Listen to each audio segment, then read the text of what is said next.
Do you remember Hooked on Phonics? I've always seen the commercials. I never knew what it was, but I saw the commercials. It's pretty much a program to help young children, so literally like from 2 onwards, start learning how to read and write. And I recall so vividly my mom making me sit outside of the house, like on the porch, and looking at my address. And she's like, I need you to write this address down like 30 times. If something happens to you, I want you to be able to tell people what's going on. So I remember from an early age really doing that. But I call that out because that is I feel like it's the kickoff point of where my parents really started to instill the value of education within me. And that means a lot because I am a first generation college graduate. I have both my bachelor's and my master's, and I'm the first in my family to do that. And it's kind of just the culmination of all of that. I remember walking across the stage and remembering like really Hooked on Phonics is what did all of this. Welcome to the LifeStory podcast. My name is Noah Chrysler. Each week, I talk to a different person about their own personal journey through life, from their earliest memories to where they're currently at today. We hear about the highs. I used to make like chocolate milk come out of my nose at lunch because that was the only way I thought I could get people to sit with me. The lows. And as we went back to go in, the doors were locked. So I had just broken up with him, and we're standing at the doors. And everything else in between. I biked 5 miles to get laid. Oh, in the rain too. It was raining. I forgot about that. The goal is to capture people's stories so we can understand their perspectives, learn from their decisions, and discover what it means to live a truly great life.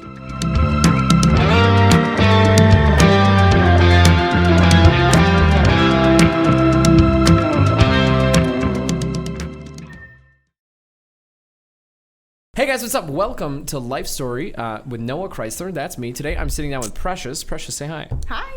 How are you? The point of this show is I sit down with strangers around the Atlanta area and I talk to them, and the idea is to try to hear somebody's life story in a nice, concise. I say a 90-minute conversation, but concise. It's never 90 minutes, and that's my fault, not my guest's fault. But anyway, today I'm sitting down with Precious. Precious, I sent you a random DM after seeing a bunch of your cool inspirational posts on LinkedIn. Yes. So can you tell me a little bit about what you do? Both your speaking career and then your career. That sounds super cool. I mean, no, the speaking career is the career. I'm sorry.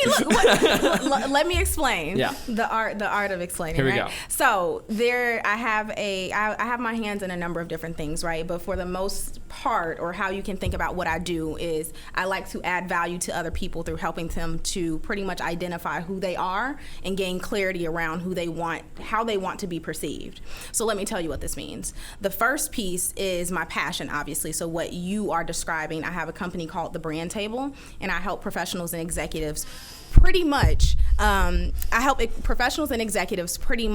uncover, okay, how can I merge my profession and my passion to create one holistic identity, one personal brand that can bring me inbound opportunity. For me specifically, this is via digital platforms, and even more specifically LinkedIn, which is why you see me so active on the platform. It's what I teach to my clients. No, it's awesome. You're posting every day and everything has like tons of likes. I'm like, damn, okay, maybe I'm doing something wrong. Like, exactly. Awesome. So kind of through the Brand Table is where I guess my speaking career came about as well. I started out speaking more in this inspirational and motivational aspect of overcoming adversity. I'm a first generation college student. Like, I'm the oldest of 5. There's all of these pieces that I started to speak on about my life, and that's how people, I would say, started to cling to me. And then when I started the Brand Table, or when I started building a personal brand of my own, then I stepped into speaking more about branding, and then even furthermore LinkedIn. I've been a unofficial LinkedIn plug, guru, whatever you want to call it, ambassador, for honestly since like 2013 or 2014. So It's been a long time. Wow. I love LinkedIn. When was LinkedIn launched? Like, that's super early, right? LinkedIn, yeah, no, that's actually not that early. I feel like really? LinkedIn probably came out around 2009, maybe 2010. Wow. So I didn't know that. It was a little, earlier than most, but it wasn't that early at all.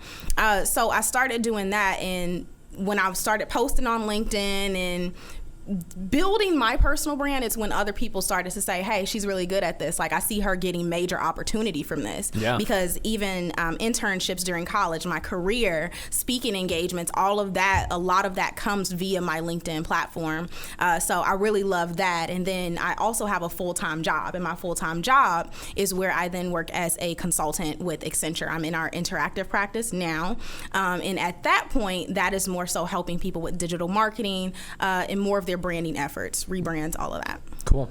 Precious, I want to, we talked a little bit about this before we started the show, but I'm going to bug you so much. Like, cause I mean, for viewers of this show, they know, like, my brand is all over the place. Like, it's half like comedy and fun. And then half the time I'm like very intense and like, you should work hard and do this and hustle grind. And like, so it's weird. It's a weird dichotomy. And you were mentioning that, like, you know, part of what you tell people is like, you don't have to just be one way. You can be multiple ways. Exactly. Because in addition to what I just explained, right? So I have my career and I have the brand table, but I also have an Airbnb business. I also have a vending machine business that I run with my friend Ahmad. So I have my hands in a number of different things, and a lot of it, even furthermore, those side projects are around like financial wealth, financial education. How do you really begin building money for yourself? But that still ties into my brand because, again, I'm first gen. Like, I'm the first in my family to do a lot of this, so I'm really setting the tone, and I'm the one to kind of kick off that generational wealth. So it still ties into my overall brand. So we can talk more about it. I would love to. That's super cool. Oh man, I want to talk about vending machines too. That sounds super fun.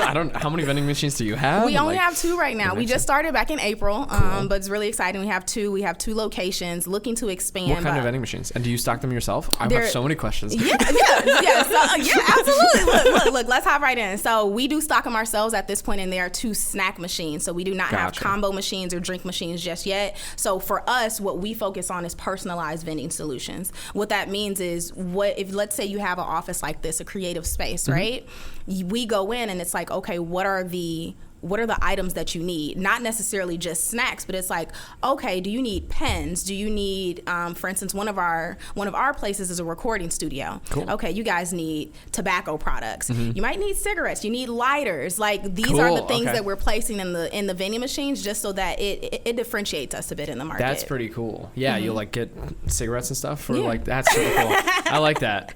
Cool. Oh man, that's like, cause that's the dream, right? Like have the vending machines, have the vending machine supplier, right, who kind of runs it for you, and then like all you just do is get the check, and then you go to live your life. Like you want it to get to a passive point. Right. So and it doesn't start there. It's a long journey, I bet. And, exactly. Yeah. You need more machines. That's super cool though. That's absolutely awesome. Cool. Okay, guys, the way this show works, I ask people to break down their life into 5 parts and then list experiences from each part of their life, and then we talk about them on the show. And Precious did this in a way that is very concise and very like meaningful and good, and I'm really excited to. Noah's proud of me. I am honestly. I don't think mine would have been this concise. You're like amazing. Okay, here we go. Part 1 is called A Path Diverged, and your first bullet point here says that you start with the story about your mom, and it says that she nearly lost her life to give you life. 31 hours of labor. So tell me about that story. Yeah, so this is pretty much the start of it all, right? Like my birth. So my mom, just to give a little background, my mom had me when she was 15 years old. So she was 15 years old. My dad was 17 years old, I believe. He was 17 years old. So my mom had just turned 15. And she was all of maybe, like, she's still a child, right? So she's all of maybe like 115, 120 pounds. I believe, if I recall correctly, I was about like a 9-pound baby. Wow. So I was pretty heavy. I wasn't light. So my mother was in labor 31 hours with me. And you'll see me mention this and mention my mother and I's relationship down the line too. But she was in labor 31 hours with me. And then at the end of that 31 hours, I decided to fall asleep. You fell asleep. While I was crowning out of her vagina. Yeah. So my hair's showing, and the doctor's like, yeah, she's not moving anymore, like she's asleep. And my mom's like already in and out of it. I mean, it's been 31 hours. So they actually, how my mom says it, and when I tell people this, they're like, no, I don't believe you. How my mom tells me is they had to like vacuum me out. Really? Yes. With like a I don't machine. know. This is the piece that people don't believe in. Yeah. I should probably clarify with her, like, what does that mean? Because in my mind, it's like the little piece on the vacuum that you just... The dirt devil. Exactly. Like, you just pull the baby out. Yeah. But I doubt it was like that. But either way, they had to find some way to actually get me out. And then at that point, I ripped her open. Oh my gosh. Yeah, we're starting off real. No, it's real. No, it's good. I'm sorry. Yeah. So at that point, I ripped her. She had some hemorrhaging. Just that piece of really the fight that both she and I had to get me here. Yeah. And then even furthermore, like I said, she was 15 years old, so she was still a child. I was a heavy baby, 31 hours of labor. So following that, and even back then, right, many people weren't talking about postpartum depression. Mm-hmm. And my mom has disclosed to me, or said, and even through her describing her experience when I was first born, she did have postpartum depression with me. Wow. So immediately after I was born, my mom did not hold me. My mom didn't hold me for a couple days, honestly, because it's just like she just couldn't do it. She's recovering herself, and then it's also like the way she describes it is she literally could not believe she had a baby. Yeah. Like at 15 years old. Exactly. I mean, do you remember yourself at 15? Me at 15, I don't think I... Dude. Yeah. Dude, I could not do it because I actually do remember my 15th birthday and turning 15 and how big it was, not only for me, but for her, because it's a matter of, okay, it's like a, whew, like, okay, you didn't make the same mistake I did. Yeah. Because wow. my grandmother also had my mother at 15, and my mother is the oldest of her siblings, and I'm the oldest of my siblings as well. Wow. So it was more of a factor of like her really trying so hard, and even in the way that she raised me, trying so hard to... She didn't want me to fall victim to the same circumstances that she and her mother did. Yeah. In what ways, I mean, how does that change and influence your life as you're growing up? Like, does she have those kinds of conversations with you, or is there like weird pressure, or like, I don't know, was it good or bad, or? It was weird pressure, and if I can be honest, growing up, it was more growing pains than like flowers and daisies, right? Yeah. Because as I'm growing with my mother. Mm-hmm. So again, she's 15. Like there's only a 15-year gap between us. So as I'm growing up and I'm seeing all of this, right, she raised me in a pretty strict way because she did not want me to experience the same things that she had. And there's, like, again, this is my life story, so I won't tell my mother's life story, but there are pieces even of her childhood before I was born of, events that she had went through that she was trying so hard to protect me from. Mm-hmm. But as a child, she didn't know how to properly do that, how to properly communicate that. And that's pretty much what culminated into our relationship growing up. Gotcha. Yeah. In terms of like, I mean, were you living, I mean, she's 15 years old and she has a baby. Is she living with her parents and did you kind of grow up in that environment or like? So once I was born, her and my father actually got an apartment. Oh, cool. So wow. Once I was born, her and my father got an apartment. They had an apartment, but I did spend a lot of my time over my grandparents' house. So like grandma's house, going with cousins, all of that. And of course, with them still being young, them still trying to make ends meet, they are out, working jobs, trying to pay for this baby that they've now had while also being in school and all of this other stuff. So I spent a lot of time with my grandparents. I spent a lot of time, some can say like for the early stages of my life, I was pretty much raised by like my grandfather and my uncle, because my mom, again, like my mom will admit to it and she'll say, she's like, she could not believe she had a baby and baby things like babies poop. And she's like, just take their clothes off, wash it. Like, no, she's throwing everything away. Like, no, throw the clothes away. I'm not cleaning that up. Like, So it was really just a shock for her for a long time, which now being an adult, I thoroughly understand because I'm 24 now and I still couldn't imagine. Now, I can barely take care of myself. Like. Exactly. So no. Yeah. Okay. Wow. That sounds super intense. It was.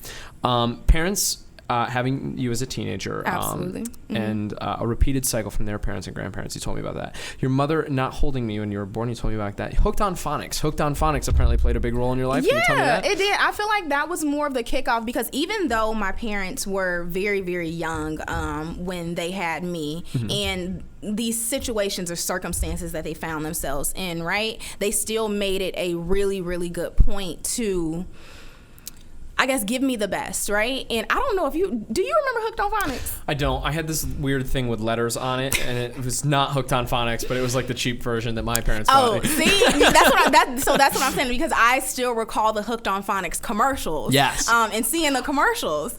I've always seen the commercials. I never knew what it was, but I saw the commercials. So tell me what it is. It's pretty much a program to help young children, so literally like from 2 onwards, start learning how to read and write.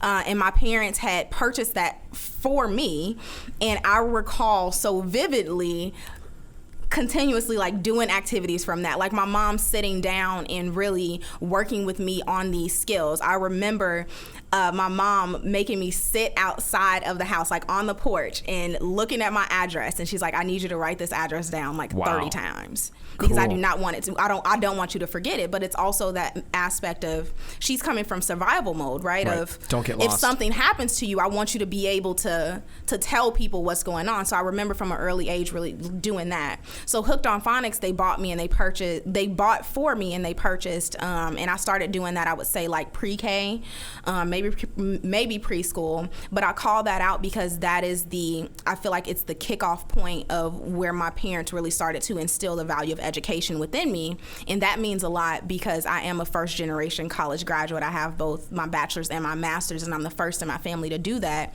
And it's kind of just the culmination of all of that. I remember walking across the stage and remembering like really Hooked on Phonics is what did all of this. Like, it was the foundation. It accelerated it. Like I graduated high school in 3 years. I went on to IU, did my undergrad degree. I graduated with my master's in 1 year. Like it was kind of an acceleration, and then that just value of education is really, I would say I would attribute that to where I've gotten today. If it wasn't for college, not necessarily the classes, but just the experience, I wouldn't be where I am. I wouldn't be as confident as I am. I wouldn't be able to network as easily and seamlessly the way that I do. Like, so I appreciate education. Cool. That's where that. And it all starts with Hooked on Phonics. I'm gonna invest when I have a kid. That sounds awesome. Seriously, is that shit even out? Like, it's still out? I think so. Probably. It's gotta be, right? Right. Somewhere. I do remember the commercials though. The commercials were great, and you always see them on like Nickelodeon, and I remember. Yeah. Cool. Living on the south side of Chicago, being in close proximity to your extended family. So yeah, you were born in Chicago, right? You mentioned that. Yeah, absolutely. Cool. So you lived on the south side. What's the south side of Chicago like? The south side of Chicago. What is the south side of Chicago like? So for many people who live outside of Chicago, the south side of Chicago is like they think it is the slums, and it is not.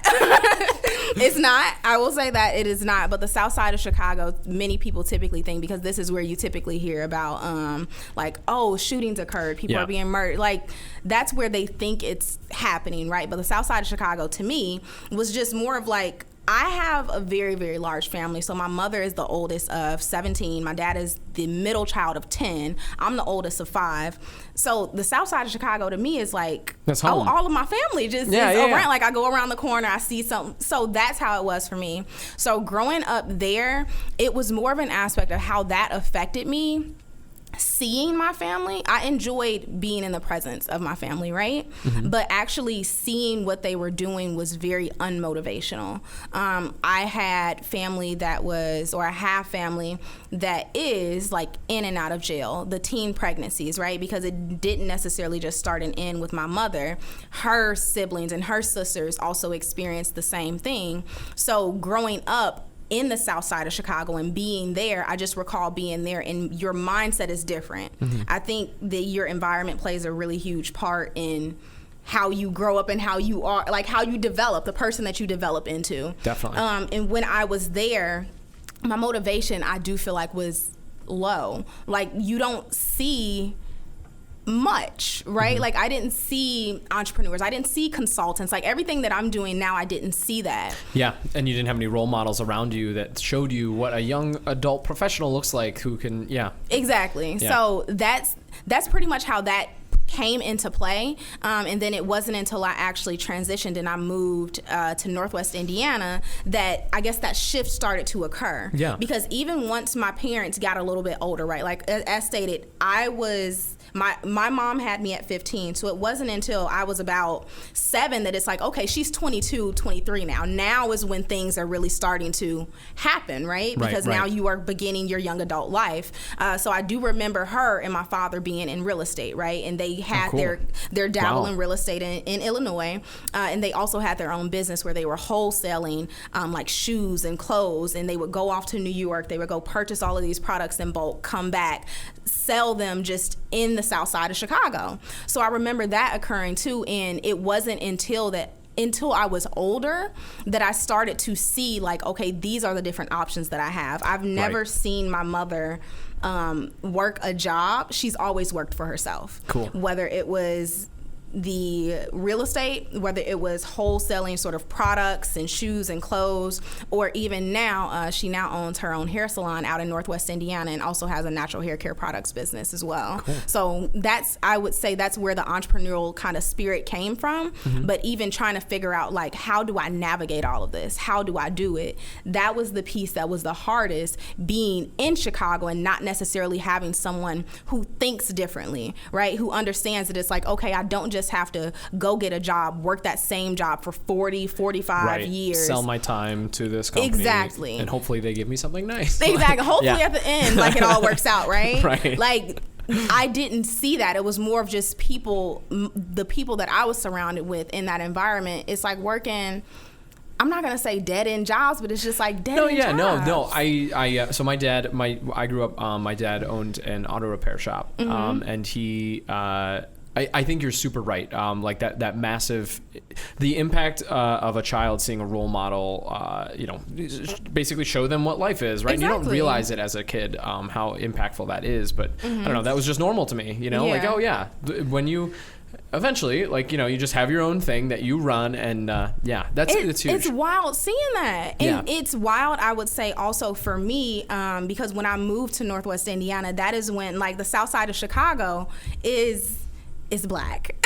The south side of Chicago is black, and then I moved to Northwest Indiana, and it wasn't just white, it was just a melting pot of different people, but I wasn't used to just not seeing or being around people who didn't look like me. Right. And being thrown into that within like your pre-adolescence of, when it's at that point where it's like you're trying to make friends and you're trying to keep friends and you're trying to figure out like, okay, what is my personality?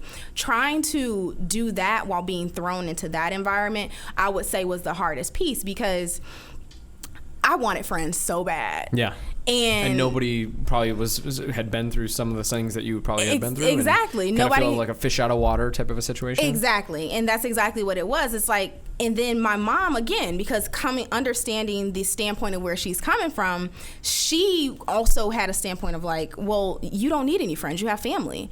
Like, you have all of us. Really? What do you need friends for? Or even more so, it's like, okay, I'll go to school. And I'm like, well, I don't have any friends at school. And it's like, well, you're not at school to have friends. You're at school to learn. Mm-hmm. So make sure that you're focusing, because, again, she's trying to prevent all of these mistakes that she made, right? She's trying to make sure that I'm going on, again, a different path, a path diverged. That sounds like, I mean, obviously, I feel like it's built who you are today, right? Mm-hmm. Well-educated, very confident, awesome, but also I bet that's really uncomfortable as a child to be like, you're not at school to make friends. Like, yes! It's like, oh my God, every child wants friends. Yeah. And you'd be so surprised at how that, I'm learning now, or I don't even see or realize until now, how that affected so many of my experience of how I was maneuvering in relationships, friendships even, of like, well, if you do one thing, then it's like, okay, well, I shouldn't have been your friend anyway, because my mom told me I don't need friends, and I shouldn't have trusted you in the first place. Yeah. And it was just, you're kind of like almost, that kind of builds this narrative. Like it fits any evidence towards the contrary, or towards, this person being exactly a bad influence. It's like now you've proved me right. Like, you proved my mom right, and you proved me right too, because it's like, so it's, it was a sticky situation. That's tough. That's tough. I've talked to a lot of people about like how as a kid they've kind of felt like self-righteous and judgmental of some of their friends, like especially some of the people who've come from more of like a religious background. They look at people who like, for me, for instance, some of my friends smoked weed, and I was like, oh my God, like, how dare you? Wait, you were like that? Yeah, I Oh was. my God. I know. Can you imagine? Cornball. And yeah, I don't know. It's definitely hard when you're a kid and you're like, when you have those weirdly like high standards. Exactly, and it's instilled in you from so you can't even help it. Right. And until you actually step away from, like, literally remove yourself from that environment, from being with your parents, from the values that they've instilled from you, the things that they've taught you, the religion that they've handed to you. Right. You can't necessarily like take on your own identity. And even for me, that didn't happen until I left high school and I went to college. Hence me graduating in 3 years to get the hell out of there, just so that I can experience that and kind of my mom could loosen that leash. Yeah. Guys, this episode of the LifeStory podcast is sponsored by Modern Estate Planning. Here's a hard truth. Every one of you will die someday. When that happens, sometimes people leave behind a ton of problems for their friends and family to solve. After funeral costs, some people die poorer than the day they were born. And worse yet, if you don't have a will or you have a bad will, your family members can end up battling in court over the things you leave behind. They'll have to pay a ton of lawyer fees, and usually when the process is all over, they'll all end up hating each other and never speaking to each other ever again. Why make your family members go through that when instead you can take steps right now to plan the legacy you leave behind? If you're in the Atlanta area, the best option you have is Modern Estate Planning. Modern Estate Planning offers professional modern estate plans for the modern family. We've helped hundreds of families in the Atlanta area protect their legacies and avoid court. If you live in the Atlanta area and you don't have an estate plan, or you have estate planning questions, give us a call at 404-620-3793. That's 404-620-3793. Guys, thanks so much for watching. I hope you're enjoying this episode with Precious. And we're going back to the show. Cool. Part 2 of your life is called Okay, I Need to Find My Bearings. Yeah. Fantastic. So cool. Your parents were entrepreneurs. You moved to Northwest Indiana, where you mentioned you were like, you didn't have many friends that looked like you.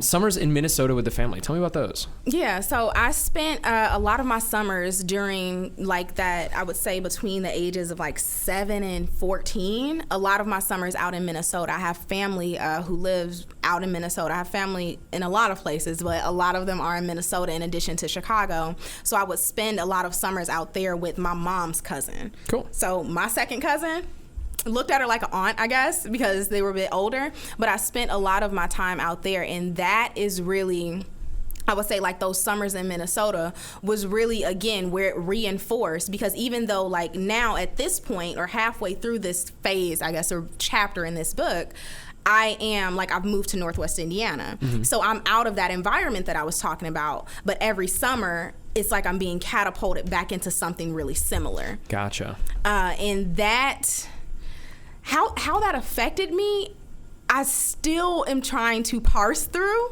and figure out, but I do know that it was very similar to the same environments that I found myself in Chicago, but it was more of like, summer times, I spent a lot of my time, like my mom would send both me, and at this time, my little sister is now born. So I was the only child up until I was 7 years old, and then my sister was born. Again. So what is that like when you're 7 years old and you have like a baby sister? Like, is that? It sucks, man. Really? Yeah. Okay, it's like why? all the attention's been on you this whole time. Yeah. And now it's like everybody's like, it's a new baby, and anytime someone comes to the house, it's like they're not here to see you anymore. They're here to see the baby. And I do vividly recall my little sister had just been born. She was literally fresh out. And I tried to run away because I'm like, you guys love her more than you love me. Like, and my parents. Wow. I remember. Did you like put some clothes in a suitcase? Yes, in a grocery bag. Yes.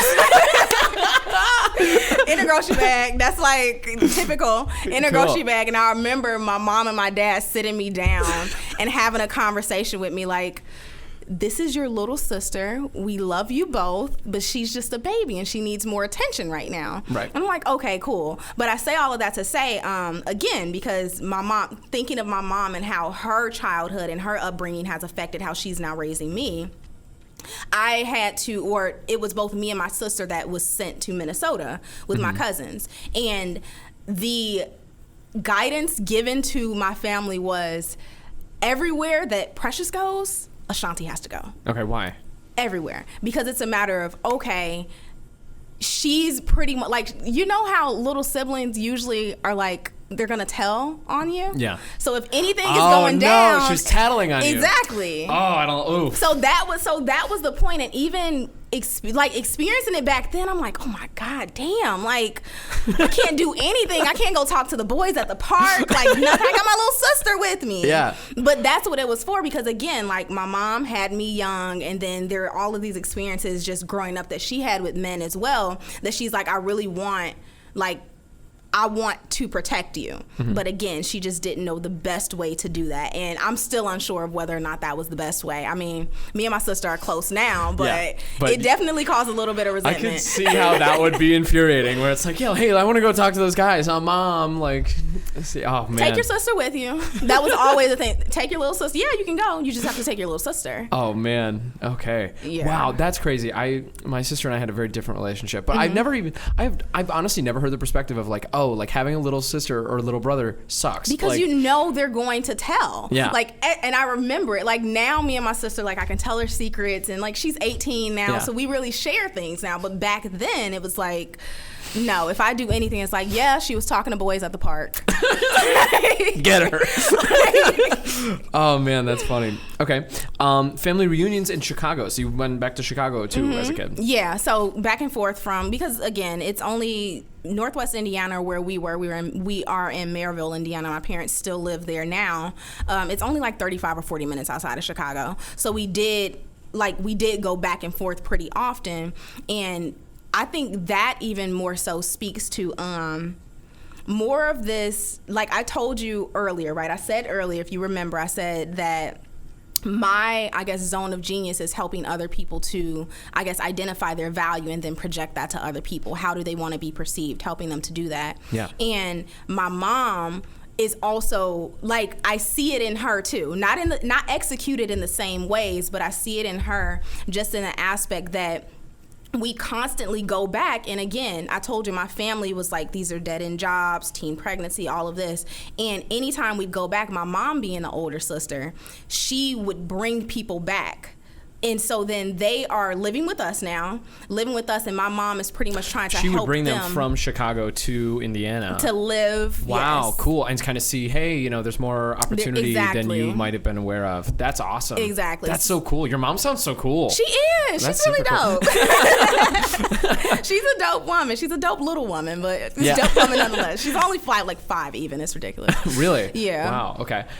Did you see any of those like relatives become entrepreneurs themselves or realize there's more opportunity out there? No, Gotcha. No, not at all. Most of those relatives, it's like even the ones, even like who I'm thinking about, right? Because I specifically recall one uncle that had came out to live with us, and then even more so one of my aunts as well. So one of my mom's little brothers and little sisters, not at the same time. These were both at separate times. Like they had just gone through something, and it was crazy. I won't even go into that, but they had just gone through like this really crazy experience themselves. So my mom's like, okay, we have this big house out in Indiana. You can come stay with us. We have an extra room. Get back on your feet. But all of those people who did that now, they are still, well, number one, they're right back in Chicago on the south side. Right. But they're still in the same position that they were. What was this? This had to be like 10 years ago. Yeah. Exactly. Yeah. And it's crazy. Yeah. I that's something that I've kind of come to understand is like, unless people like want to, people are not the same. Everybody's different, right? Yes. Everybody has their different values, and like if no amount of convincing someone is gonna make them like turn it around and be like, yeah, like I'm gonna do this now. And I say this all the time, and I actually just put something like this statement on my Instagram story today, right? I said like somebody can give you all of the strategies, all of the help, all of the tips, everything, but if those strategies, those tips, those tactics are not aligned to your identity, you will never implement them. Right. You can try, right? Like you can't just become a gym guru out of nowhere, like a gym junkie. You have to become a healthy person. Like you have to change your identity first in order to actually stick to those habits. Right. And many people find it very hard to change their identity, like the core of who they are.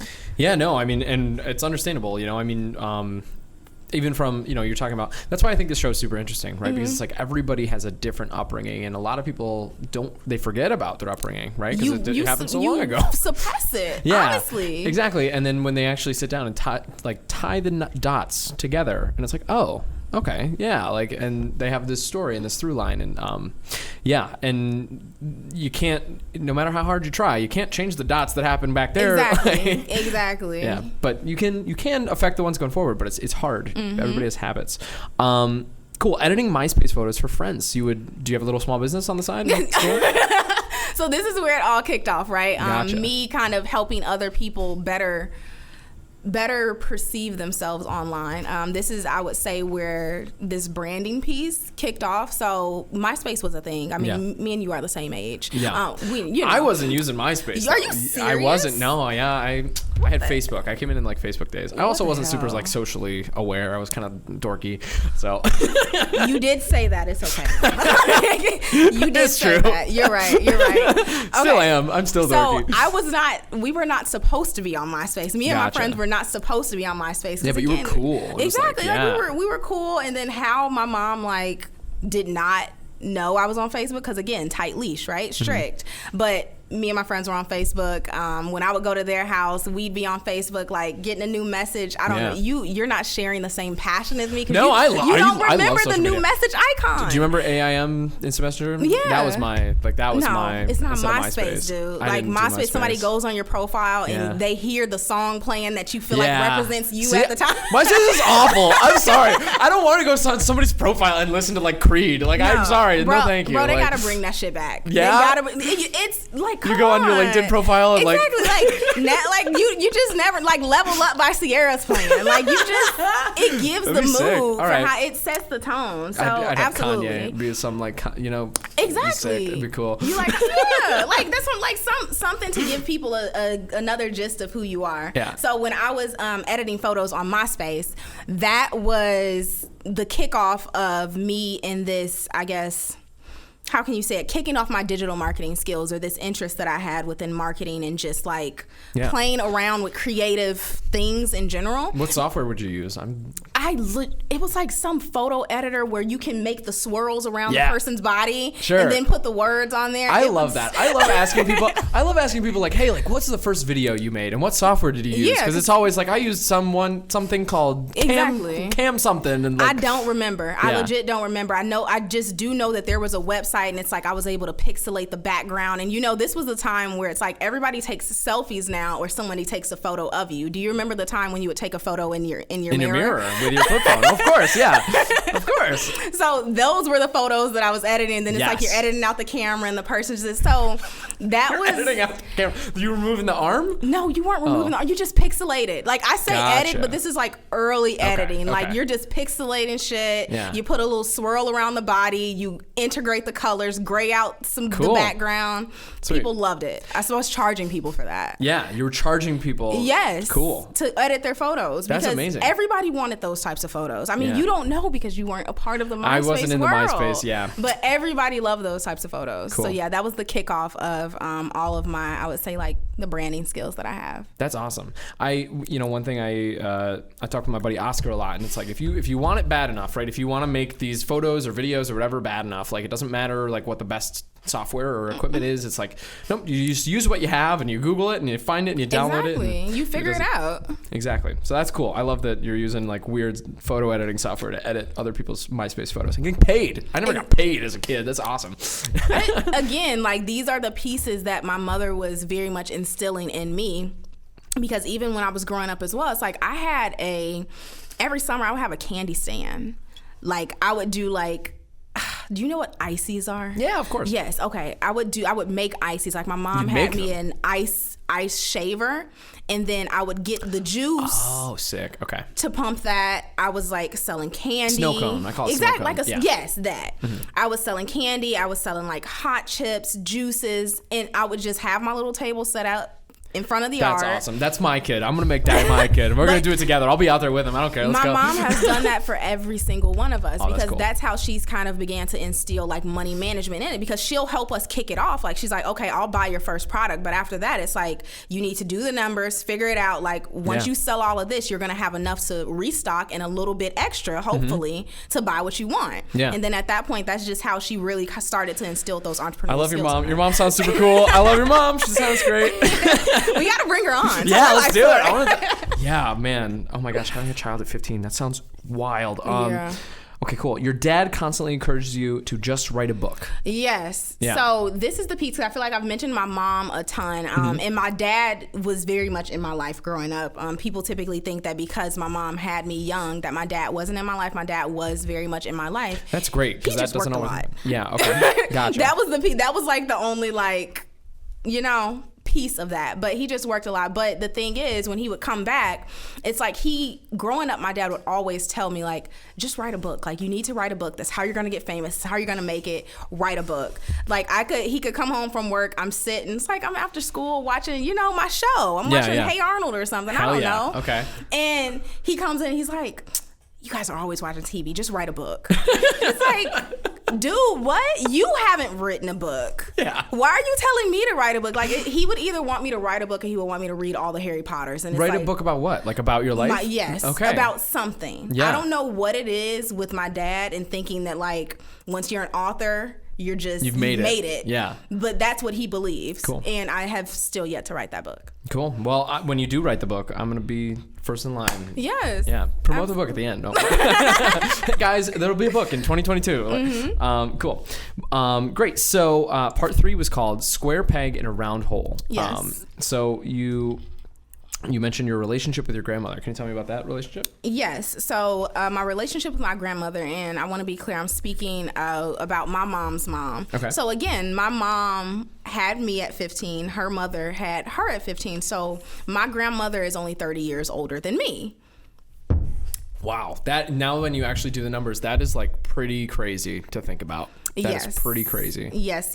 So my grandmother is really young. So growing up, mind you, again, your grandmother's about my mom's age. Yeah. Typically, that's the thing. It's like I remember being in school and they're like, "How old's your that's your grandma?" Oh my goodness. Yeah. Yeah, that's my grandma. Yeah. So you can imagine like growing up, and then my grandma was, let's say, because she should be about 54, going on 55 this year. So this was about 15 years ago. So she was like 40s, right? Yeah. 40s, and she's not married. She has not been married. Like my grandfather and her, they had my mom and all of my aunts and uncles, and then they split.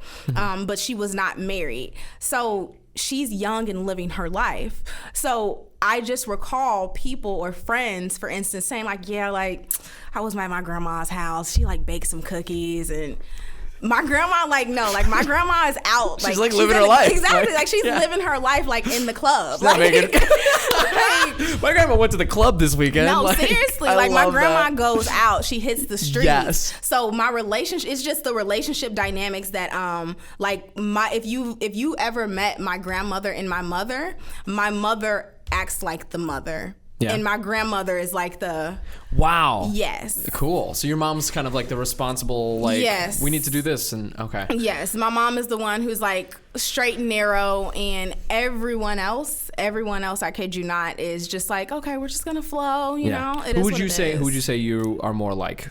Definitely my mom. Yeah. I'm far more of a straight and narrow, and again, because she instilled that into me, it's like, no friends, you're here to learn. Like, yeah. stay focused. So Wow. yeah. How many siblings do you have, by the way? 4. You have 4 siblings. Okay. Mm, 2 brothers, 2 sisters. Your relationships with them. Did you hate every single one of them when they Oh, popped out because they no. stole the attention away, or? No. So there, I will not lie though, because I feel like this is a very honest It is. podcast. It's an honest show. Yeah. So no, I have a lot of love for my siblings, but I do recall growing up there was a bit of resentment, because again, it's like I'm being told that I have to take my sister everywhere, and then it's like once the others are born, again, you gotta take my them mom, too. You gotta take the ragtag team. Oh Are you no, I didn't kidding have me? to take the whole team. Oh, No, okay. no, Gotcha. No. That's that a would lot. be crazy. That would be crazy. Let's go hang out with Precious and her 3 siblings. Exactly. It's like, the hell? Damn. Messing up the. But no, seriously. There was resentment only because, like, being the oldest in... I feel like any older sister, no matter what race, no matter what's going on, any older sister, there are a lot of older sisters who would agree with this, is they had to play more of that motherly role. And not even just because it's like my mother was so young, but because you're the eldest sister, people typically look at the women or the sisters as the ones who have to take care. They're doing the dishes, they're, cooking, doing all of that. So that's where the resentment came from. And it wasn't until I got out of the house and I addressed it myself that I was able to get past that, because you have to also think my sister immediately after me is 7 years younger. Right. So then my brother after her is 8, and then after that it's like 12 and 13 years. So Wow. there's a gap. There's a huge gap.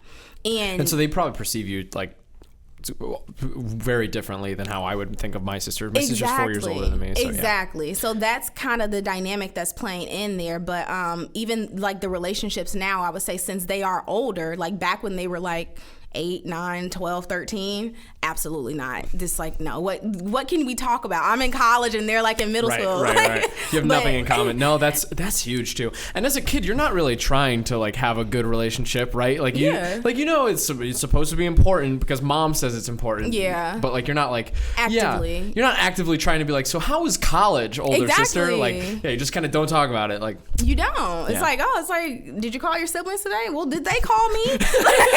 They don't seem to care about what I'm doing. Like, what the hell? They're not into my cartoons, so yeah. Cool.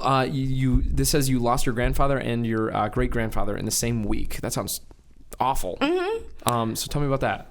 So this was in high school. We're now in high school now. This was, I believe, my sophomore and my junior year. This is my mother's father and grandfather. So again, sticking more with that, like, my mom is a phenomenal woman, but she has been through a lot in her 40 years. My mom turned 40 this year. She has been through a lot in her 40 years. So that was her father and her grandfather. So you can imagine like the impact that it had on me being my grandfather and my great grandfather, but this is her father that she has to now bury along with her grandfather, which we actually had the funerals together. Really? Yeah. Wow. So that was a lot. So my grandfather, again, because young, right? I told you my grandmother is young. My grandfather passed he was in his middle to late 40s. Wow. It was something to do or some issues that he had with his liver or his kidney, one of the two. My grandfather drank a lot. But he was an amazing man. Amazing man, but he drank a ton. And it was the drinking that had caught up with him, because I do remember, because if you recall, I told you that I was raised by my grandfather and my uncle in the early years of my life for the most part. So my grandfather drank a lot, and I do remember just anytime like he's babysitting me and he might have a beer or he might have like a wild Irish rose, and that's what he has in his hand and he's drinking on that. So the drinking just kind of caught up with him, and that's how he passed. And then his father was already going through or had dementia. So oh my goodness. Exactly, and that is what then eventually made him pass. So it happened at the same time. My grandfather was actually, while my grandfather was in the hospital because of his drinking and his liver and kidney, trying to recover and recoup from that, my great grandfather was actually missing. Because again, dementia, you forget, you don't know. So he had just started walking, and then nobody was just watching, and he was missing for a couple of days. Wow. So that he just walked off. Yes. Wow. So that was going on in the midst of like my grandfather being in the hospital. Sick. Exactly. Oh, that's awful. Could you imagine? Oh my God, I can't even imagine. What's home like? Just I mean, freaking don't out. have to imagine. No, yeah, I know. It happened to you. Oh, you can't imagine. Oh my gosh. So that was very hard. So when the funerals came around and that happened, that was just like the onset of a couple of very hard years for like not only me but my family, right? Because again, this is my mom's dad, and then on top of that, her and her mother's relationship wasn't always the best. due to similar things that I've told you about me and my mom's relationship growing up of being strict and her mother trying to prevent her from making the same mistakes. And obviously that couldn't quite happen. But my grandfather was really the one that she was closest to. She was more of a daddy's girl. So losing him, especially at that young age for her, like she was in her early 30s. Losing him was a very, very, very big piece. That affected a lot there. So we had the funerals together, 2 caskets up front. Wow. In what ways do you think it kind of changed things for your mom?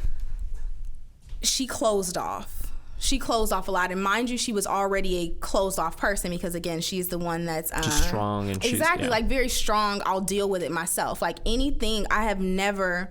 And there was a point up until my life that I had never seen my mom cry. And I vividly recall that funeral is where all of that happened, and I had really seen her break down because she is typically a person who I don't think that she just doesn't cry, she just does it alone. And I can say that I know that because I am, or I at least was, that person as well, who it's like, okay, I'm gonna be strong. I'm known as the strong person. She's known as the strong person, and it's like when you have to constantly be that strong person, she's the oldest, so she's also dealing with, she has to make arrangements for the funerals, both funerals, and then she's also the one who it's like, people in my family look at my parents like they've made it. And so obviously they're looking at her like, well, you're the one who has a big house in Indiana. Like, take care of it. You have to pay for it. You have to arrange it. So it just affected a lot. And then I was also getting ready because, again, I was about to enter into my last year of high school. This was my junior year. I graduated as a junior, but I was entering into my last year. You graduated high school as a junior. We're very different people. That's so cool. Oh my God.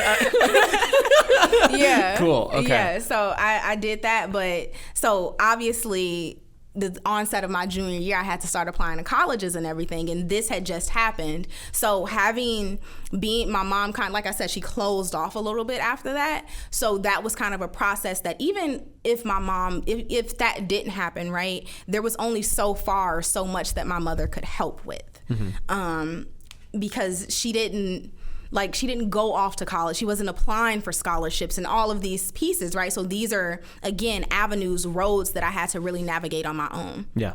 Yeah. No, that makes sense. Yeah, I can only imagine how like that must, especially because that's like a very pivotal moment in your life, right? Yeah. And that's like when mom steps in and is like, great, we're going to go to college. Like, how do we go to college? Visit campuses. I did not. Right. I visited one campus. Yeah. And I ended up going to IU. Wow. That's it. Wow. Cool. I'm sorry. The flash will appear on the camera. No, you're totally good. I'm watching the paparazzi is here. I see. We'll cut that, everyone. Cool. Okay. So losing your grandfather and your grandfather in the same week. Your 16th birthday with 5 or 6 people. That's marked as a significant memory. So what is? Can you tell me about that? Yeah. So this is the culmination of, again, me wanting friends, right? And I remember my 16th birthday happening. And this is right around the time where the show My Sweet 16 was going on. So it's like these big 16th birthdays. This is the car that rolls up, and this is the big house that we're doing it in, a mansion. Yeah. So yours was like that? No. No, unfortunately not. No. So my Sweet 16, I ended up going to Dave & Buster's. Cool. I remember that there was about 4 or 5 people there, if I can recall correctly. One was my cousin. One was one of my friends that I had met through like this program that I was doing in high school. And then the other was one of my guy friends, and he came with his girlfriend, and that was about it. But you can see how like none of these are really, other than my cousin, none of them were really direct, strong friendships or connections. And that was a big piece. It kind of made me a little sad. Yeah. Of like my 16th birthday, I don't really have friends to share it with, and it was kind of that at that point that I really started to question, like, okay, are the friends gonna come? Because when you get older, it's a little hard to make friends. Yeah. It's harder to make friends. So I just started to question that. But I remember we ended up going to Dave & Buster's. I was 16. And I just remember like, okay, my mom tried to make the best of it. But I remember just thinking in the back of my mind of like, had I not taken on or really fed into this piece of, okay, I need to focus on school. I don't need friends. Like, F all of this other stuff. I'm just going to be in my tunnel vision. Had I not focused on that or had that not been instilled in me, I would have a bunch of friends here. I would have people to, spend time with and kick it on my birthday and all of that. So that was just a piece for me that, like, it plays into the aspect of even now I don't have a ton of friends. But I have gotten a lot better with relationship building and even furthermore just my own attitude and outlook on having friends in general.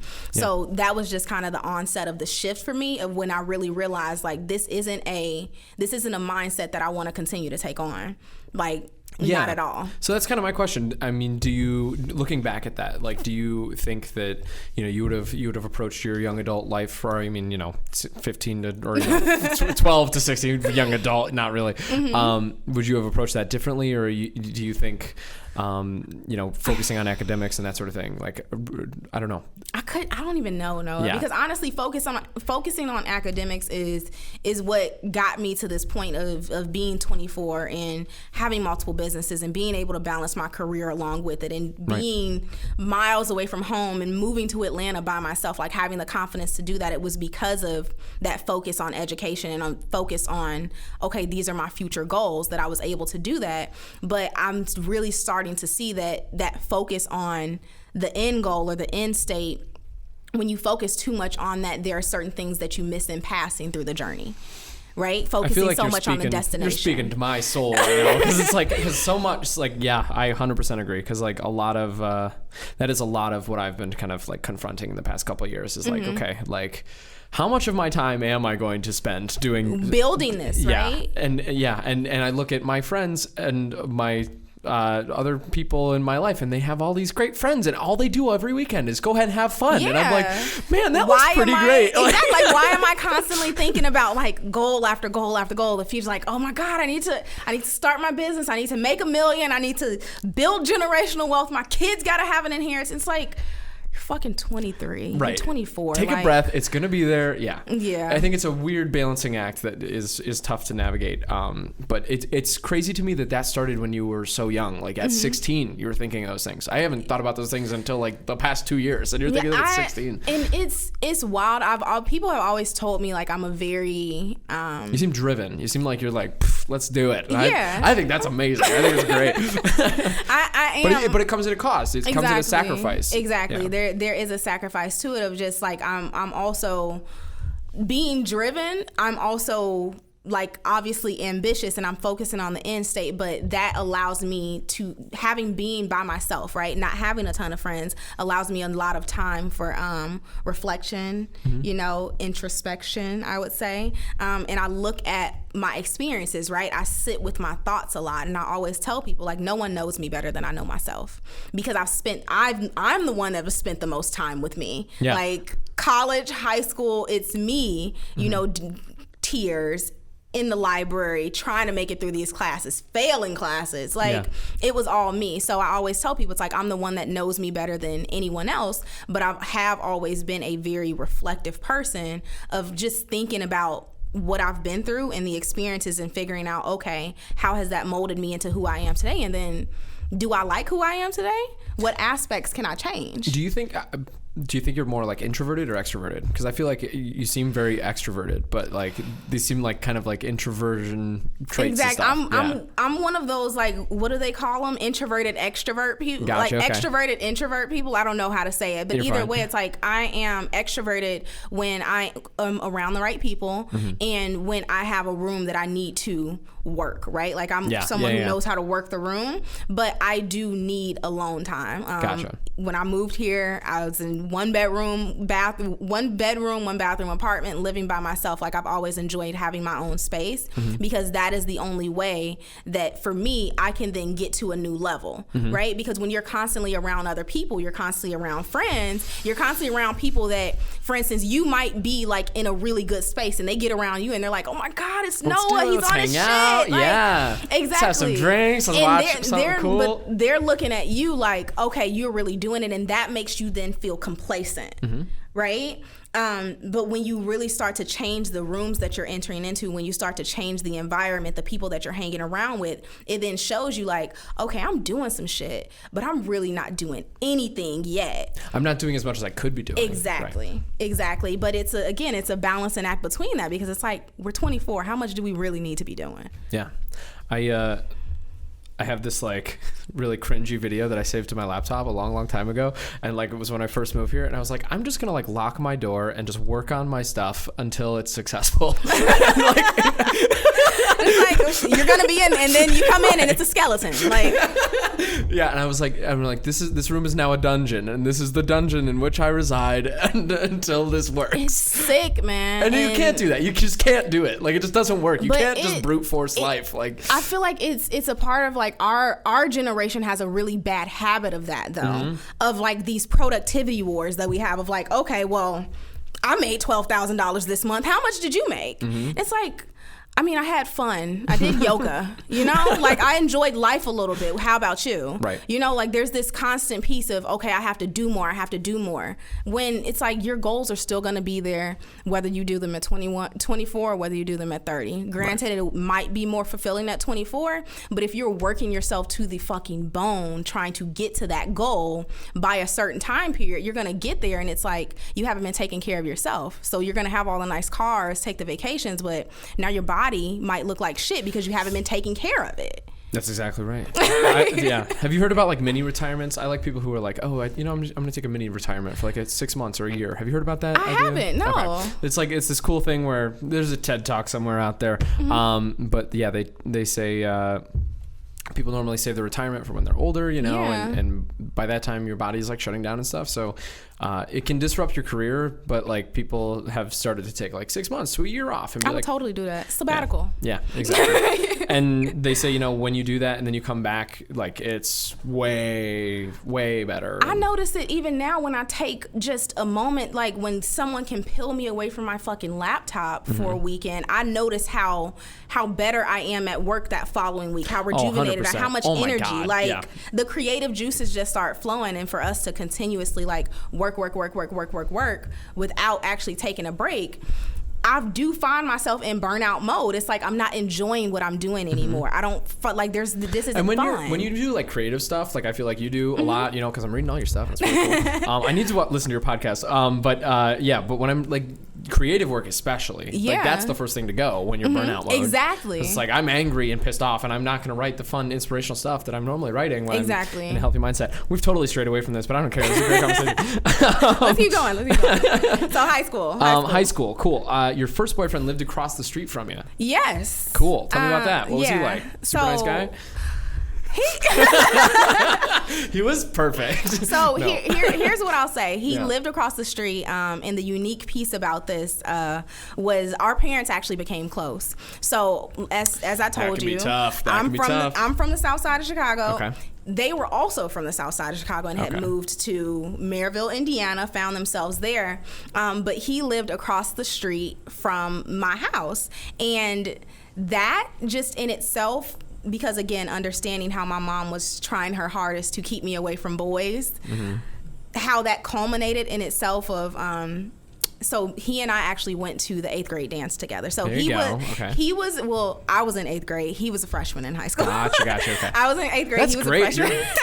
That's where you want to be, right? Dating up, you know. Yeah, he's a freshman. Like It was wild. I was the only one in my girl group dating, you know. Yeah, wow. Yeah. Wild shit though.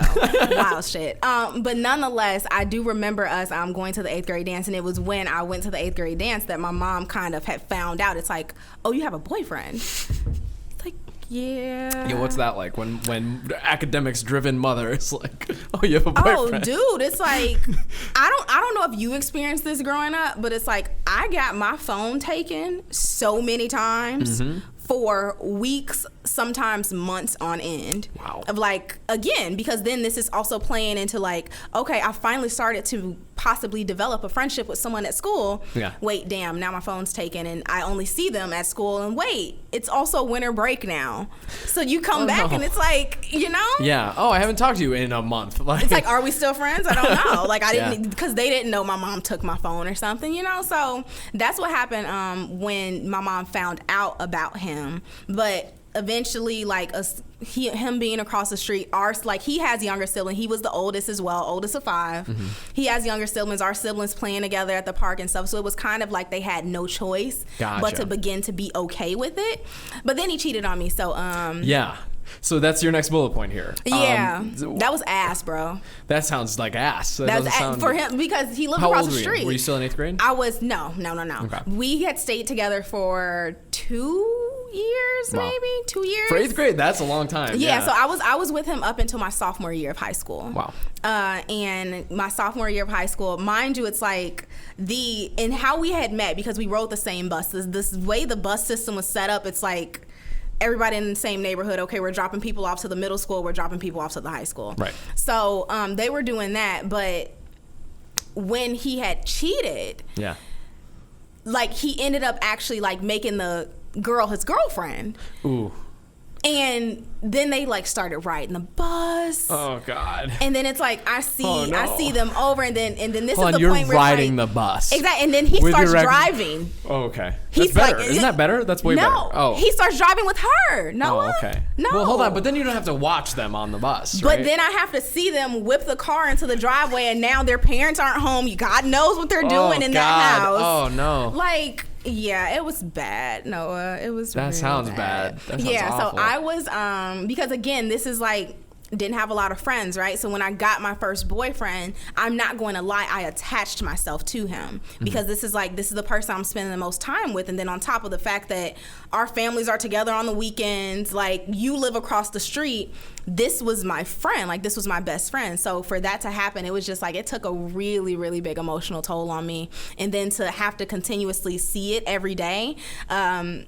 My mom, like everybody in my house would tell you, like I was upset, I was sad, I was nearly depressed. Like I would come home every day crying because I just got off the bus seeing them, and of course it's high school. Like people are gonna say things. It's like someone's whispering in your ear. Maybe your friend's like, "Hey, did you see them today?" Somebody said. Yikes. Exactly. So it was just a lot. And then again, like this wasn't necessarily something that I could talk about with my mother because when he and I got together, I remember my mom saying, like, it's not going to last. Like, you think this is going to last, it's not going to last. Like, what is that like when she's correct and you ultimately realize that she's right? Because that's piece infuriating. Exactly. And I feel like that's the piece that also contributed to this, like, bad place that I was in when we broke up because it's like, damn. Mom's she was right again. God exactly, damn it. And it's not like, okay, him making me cry. Well, not him making me cry. I won't say that, but me crying due to what I'm seeing on the bus, then coming in the house, and it's like I'm crying, but I can't go to my mom to console me because it's like a girl, I told you. Oh man. So then I'm crying again. This is me crying by myself, dealing with things by myself, and again spending this time alone with myself, just analyzing experiences, analyzing situations, because I am an overthinker as well. Planning, plotting next time. Exactly. This is what I'm gonna do. Yeah. So it was hard. Yeah. But that sounds brutal. Oh my God. Totaling your first car before you got your license. Yes. Oh, that's terrible. So I ended up getting a new boyfriend. Okay.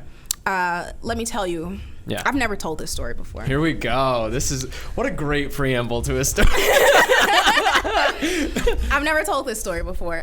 So this is with my second boyfriend now. He and I got together sophomore year. So me and my first boyfriend broke up early, like my sophomore year. And then he and I had got together like later down the line, my sophomore year. So at this point, my parents had gotten me a car. Well, it was like my dad's old car, but either way it was a car. Yeah. And it was my car. Yeah. I had not yet had my license. Okay, so you can't drive the car. I shouldn't drive it, but I did. And it's not like I was like sneaking the car. It's like my high school was 3 blocks up the street. Yeah, super close. 3 blocks up the street.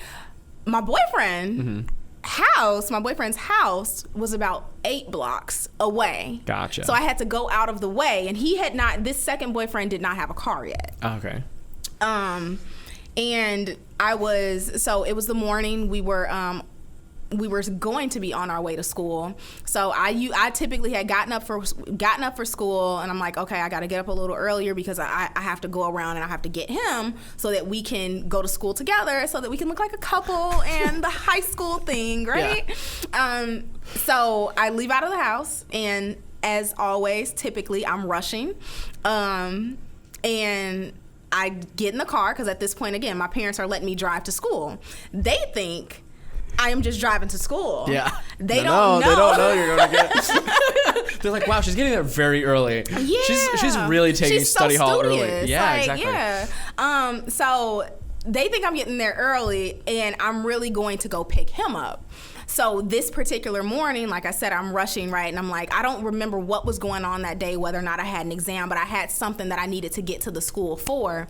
And if I recall correctly, like he and I weren't I wasn't in the best mood with him that day. Mm-hmm. But it's like, okay, I'm still going to go get you, whatever. This is how we get to school, blah, blah.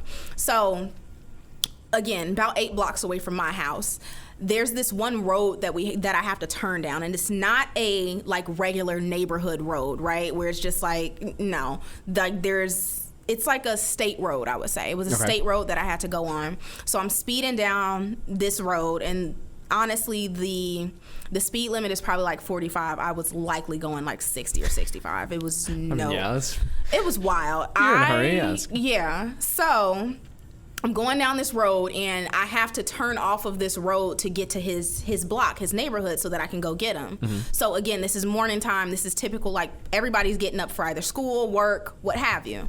So it was a little bit of traffic. Well, not traffic, but there were cars coming. So I'm going this way, there are cars coming this way. And I get to the place where I'm coming up on the block where I need to turn down to go get him. And you know how you typically have to slow down to turn? Sure. You didn't do that. I didn't. So it was a semi. Oh my God. It was a semi coming this way as I'm going, let's say north. The semi's coming south. Yeah. And I did not slow down. So good news. I missed the semi. Oh, good. Okay. I hit a wall. You hit a wall? I hit a wall. So I turned into this, number one, it was barely a turn. It was more of a spin. Yeah. But when I turned in, it was there was this brick wall on. Oh, my God. And I ran into that. So not only did that happen, it's at this time, I know I don't have my license. Yeah.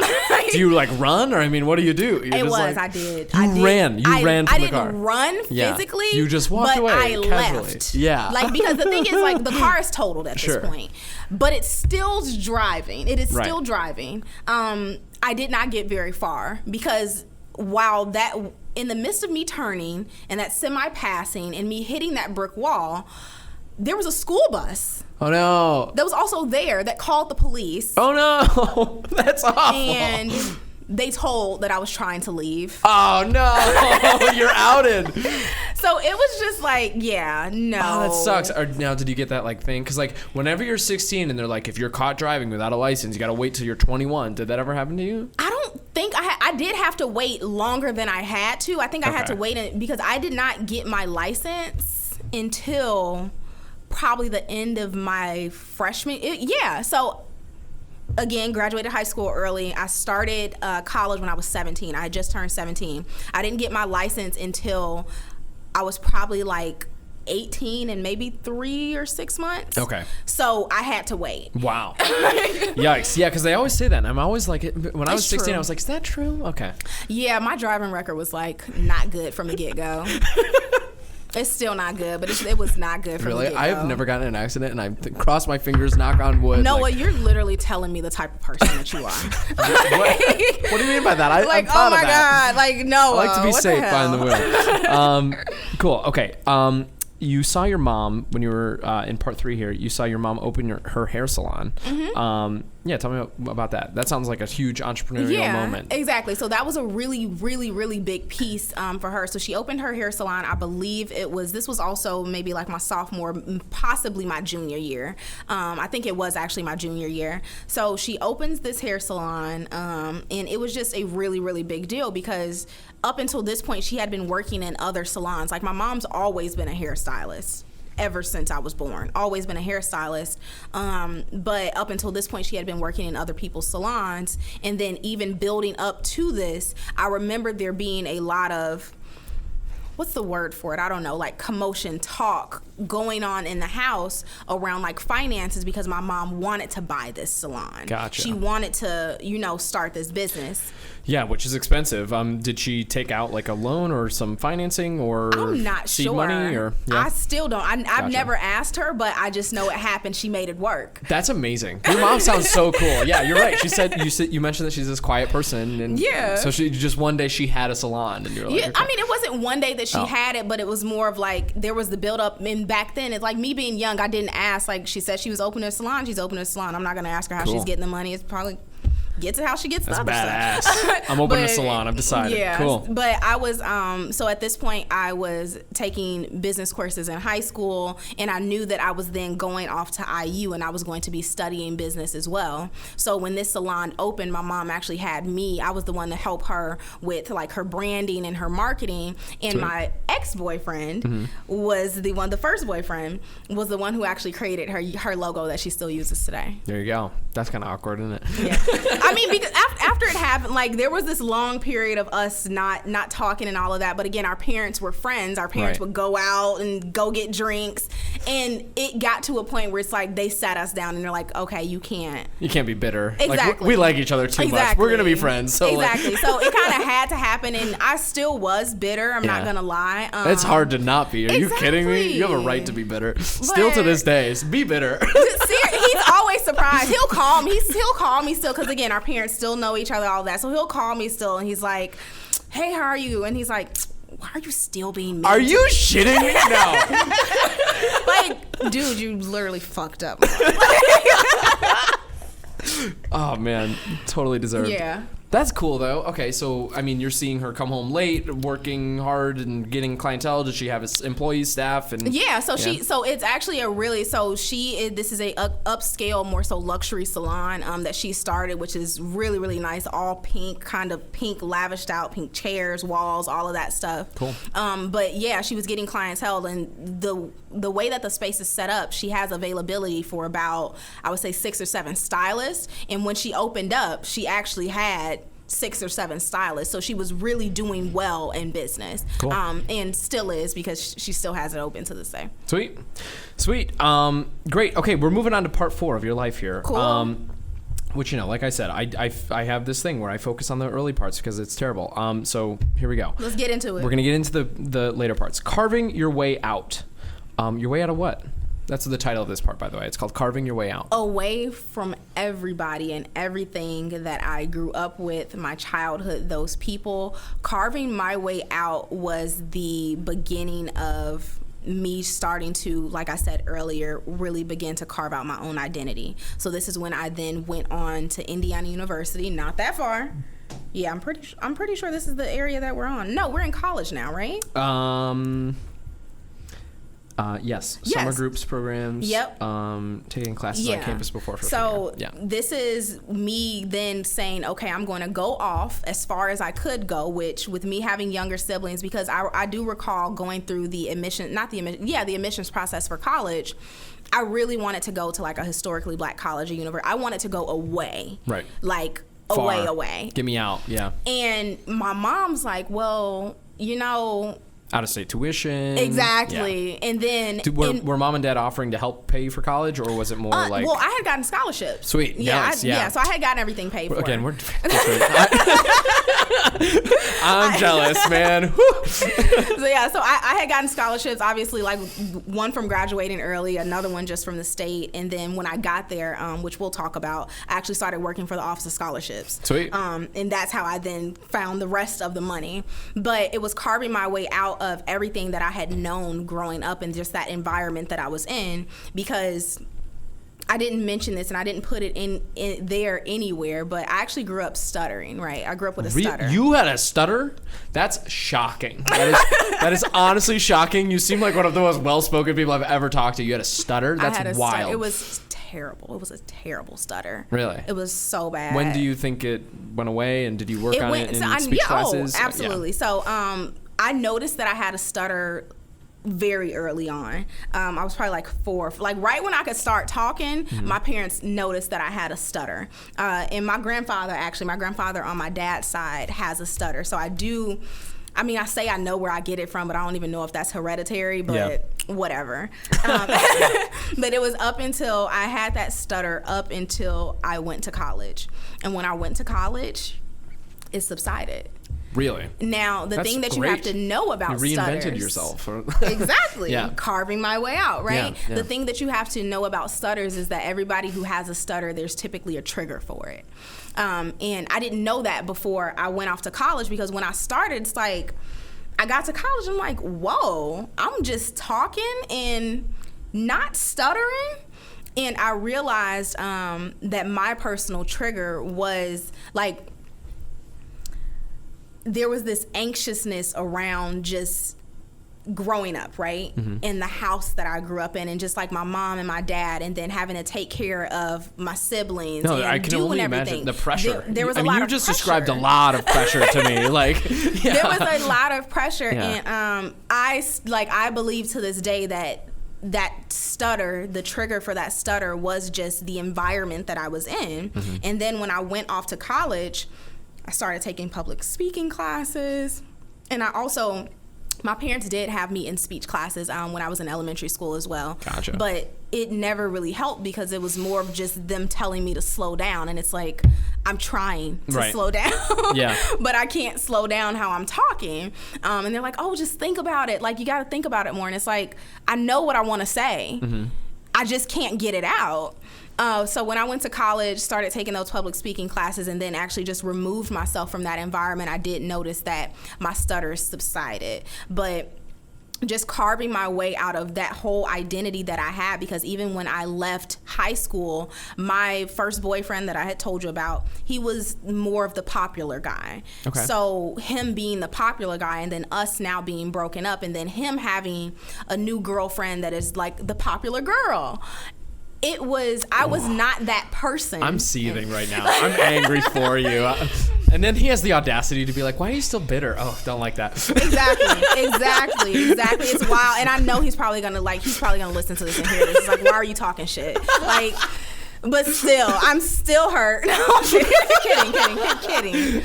No, but seriously, like, that was what was going on. So yeah. Cool. Wow. Okay. So you go to college, the stutter goes away, you're suddenly out of this environment.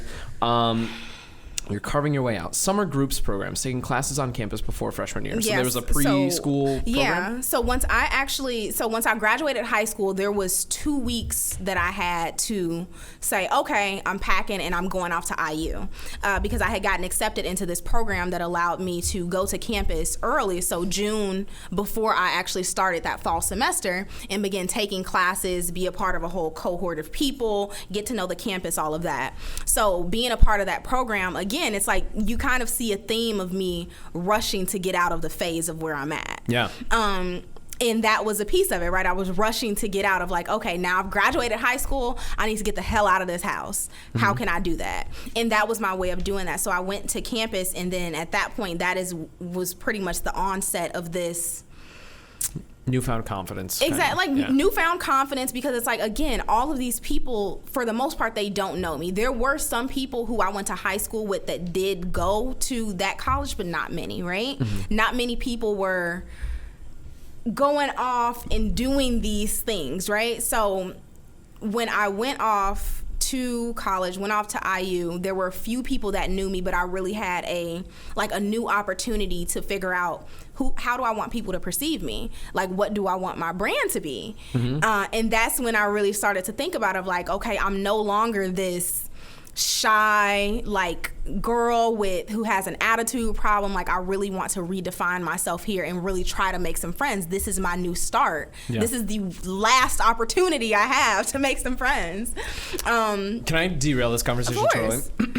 What do you think about people who are like that criticize the idea that like people our age have kind of grown up with this idea that like you need to be a personal brand, right? Like everybody kind of needs it, right? And that's how they kind of conceptualize themselves. Everybody seems to. Yeah. Do you think that is unhealthy? Do you think that that's normal and that's how things should go? Or like what are your thoughts on that? I think that everybody should have and own their personal brand. Absolutely.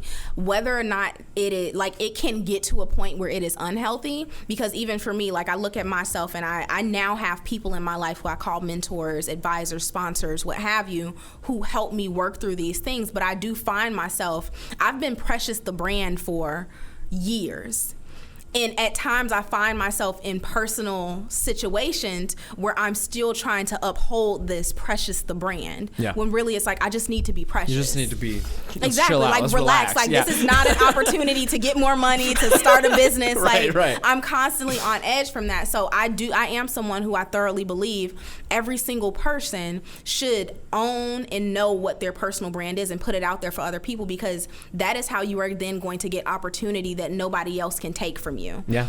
Because you're then like you're monetizing what you know. You're monetizing your experiences. You're monetizing who you are, not just, okay, I have this degree and I have this work experience. That's my brand. Right. No, your brand is like your background, everything that your I'm story. saying today. Exactly. Yeah. My story. Right. So yeah, I thoroughly believe that everybody needs to have a brand and they need to own it, but just don't let it get to your head.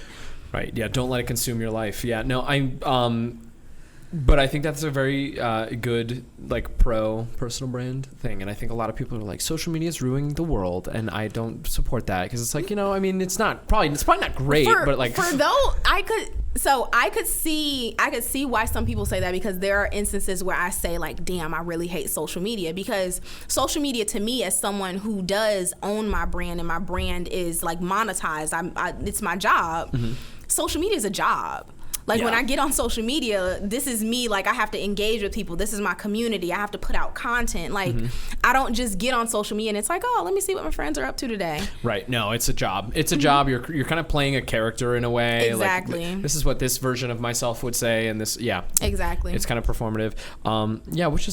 Which is, I think it's one of the coolest things ever. It is really cool. It's very cool, but also, yeah, kind of. But sometimes, like, psychologically for instance, difficult. Like Precious the brand, sometimes I just want to, like, oh, I'm out having drinks with friends and I want to show that, but it's like, damn, I'm Precious the brand right now. Yup.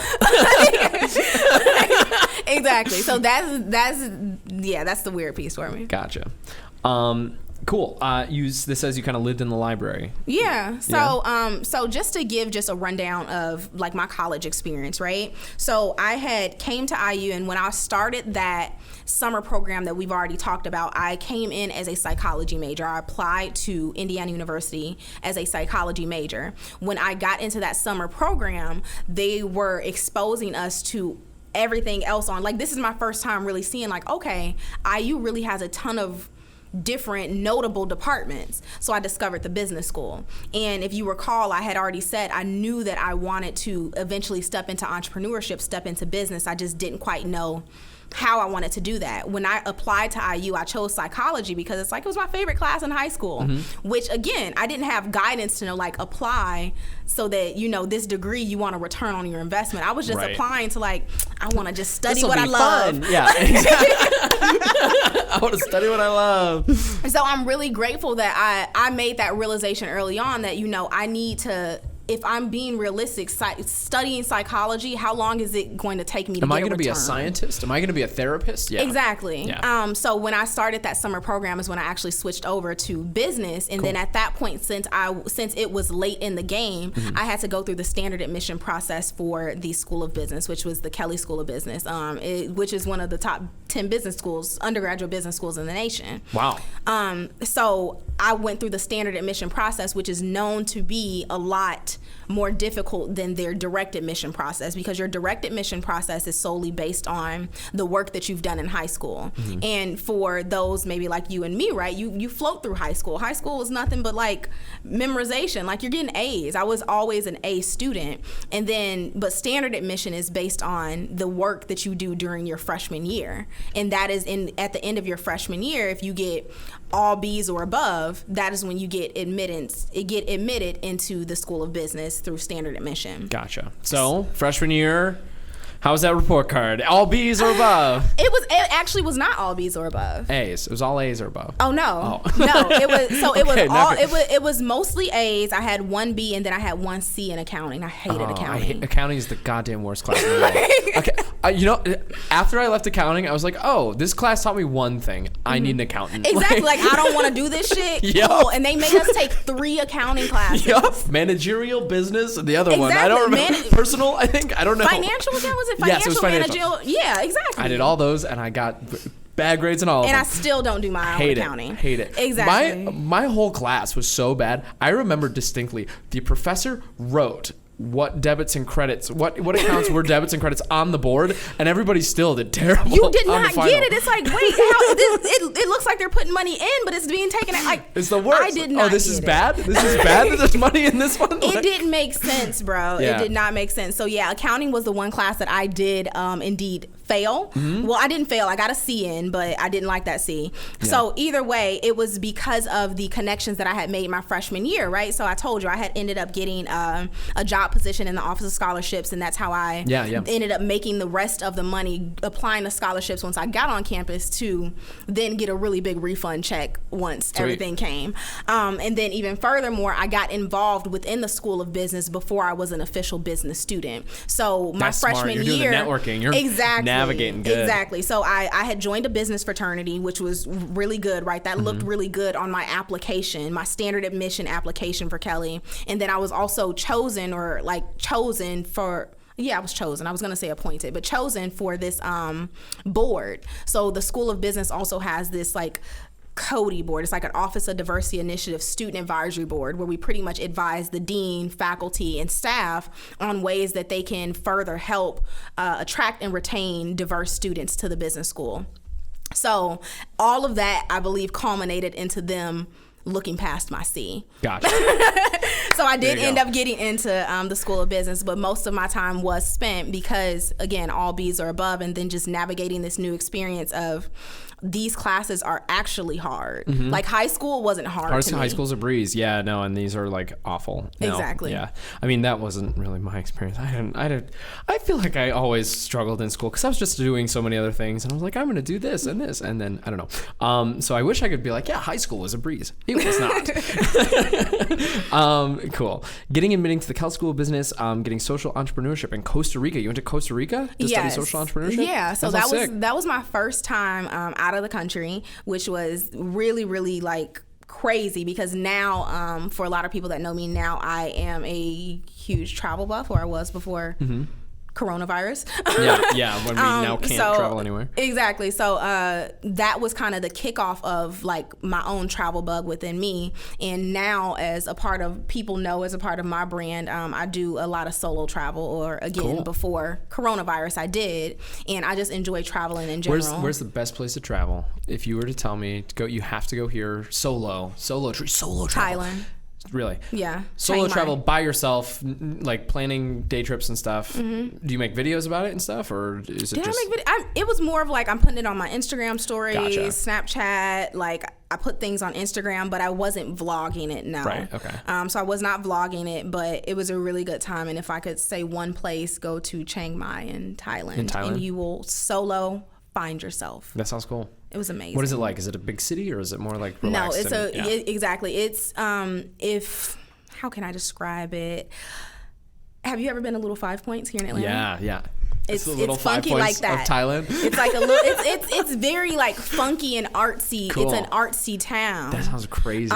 So I loved it, right? And it was so much like, it was very slow paced, because when I went to Thailand, I also visited Phuket, the Phi Phi Islands, and Bangkok. And Bangkok is like up and going. Exactly. Yeah. So that was just a nice transition to just end out my trip, just being in Chiang Mai. Like, I met other like young girls there. I had even on that trip, mentioning Southeast Asia, on that trip, I was in Vietnam, in Ho Chi Minh City.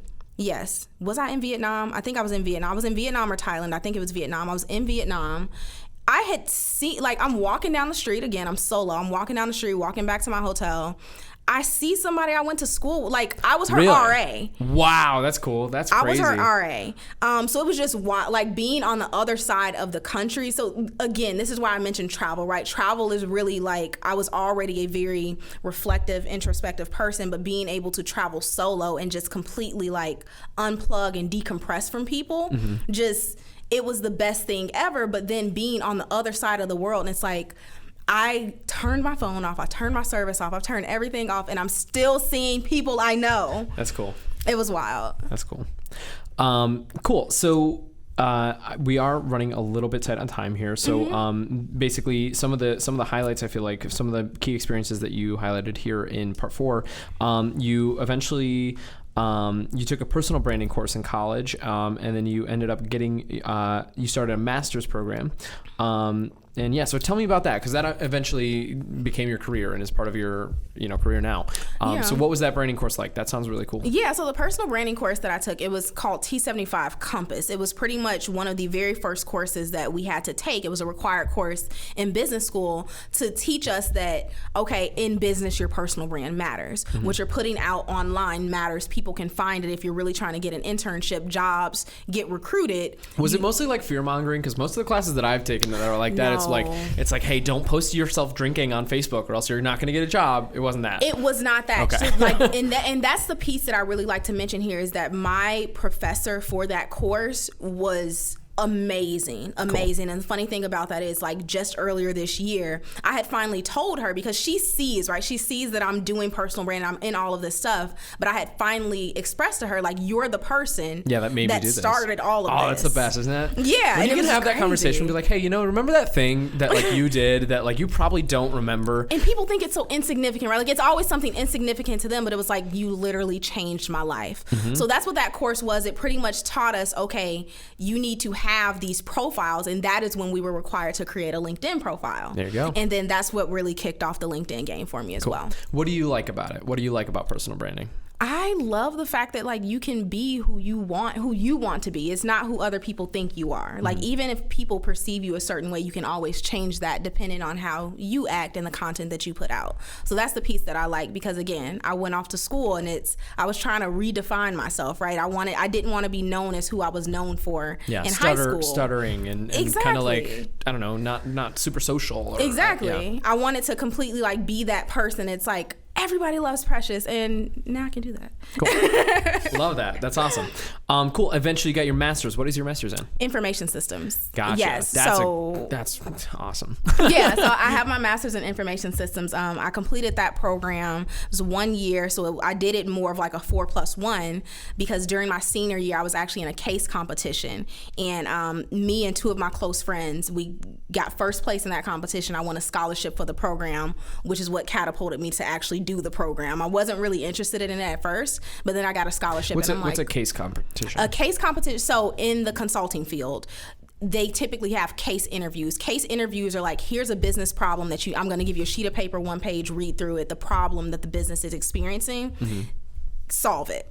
Cool. That's it. Like, no other direction whatsoever. It's like, solve it, and it's up to you to then start asking like the right questions about, okay, well, like, what's your current profit margin, or like, okay, what are you currently doing? Like, just asking questions, kind of a back and forth, and then you prepare this whole slide deck and recommendation of, this is what we would propose for your business. It was an entire proposal. So that was pretty cool. Yeah, we got first place.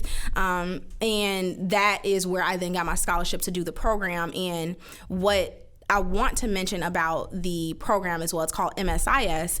It's known as more of like a consulting finishing school type of program. It's not necessarily an MBA, but it doesn't dive extremely deep into information systems. It gives you that introductory, not even just introductory, like it gives you the foundational elements to understand the relationship between business and technology. And right now, the consulting field and the consulting industry is huge on the relationship between business and technology. Right, and implementing the correct technology and like making it seamless and Exactly. Yeah. So that is what I like to mention that also because I didn't necessarily need to do the program. And again, this is me rushing through phases of my life, I'm right? sorry, by the way. See, there's a problem with this show, and I need to solve it somehow, and I don't know how.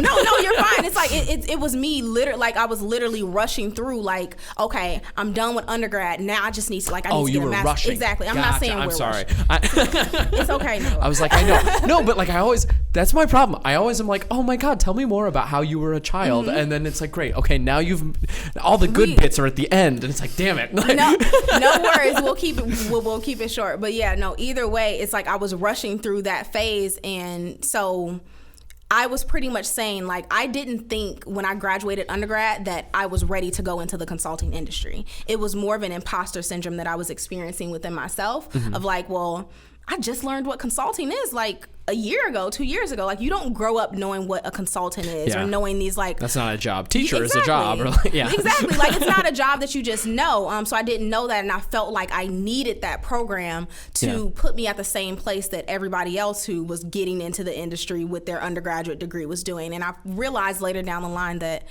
I did not need it. But I'm very grateful that I did that. Yeah. No, that sounds super cool. That's something that I've always been curious about, and I've never actually like you're saying, it's like I've never actually, it's kind of this vague thing, oh yeah, you can consult for business, but I've never actually like spoken to people who are like seriously actively doing that. It sounds like a very cool industry. It is very cool. It's lots of travel, lots of first class, lots of hotel points. That was my like buy-in right there. You're like, oh yeah, I'm sold. And me. No, that sounds super cool. And like, I don't know, the idea that like you can help multiple businesses instead of just like getting dug in one. Like going to the same job with the same desk and the same computer doing the same thing. In consulting, you have different projects, right? So you can have a project that lasts 8 weeks. You can have a project that lasts 3 months, 12 months, 18, what have you. But it's dependent on you, and you choose those projects. So for instance, if I'm like, okay, well, I really don't like what I'm doing right now. It's like, okay, cool, because it's just going to end in like 2 weeks. Yeah. That's what I really loved about it, because I would, like, throughout college, I was doing internships, and I'm like, I just can't get with this going into the same workplace every single day for years. Right. I see how it's affecting people, and I just can't do it. Right. 100%. I 100% agree with that.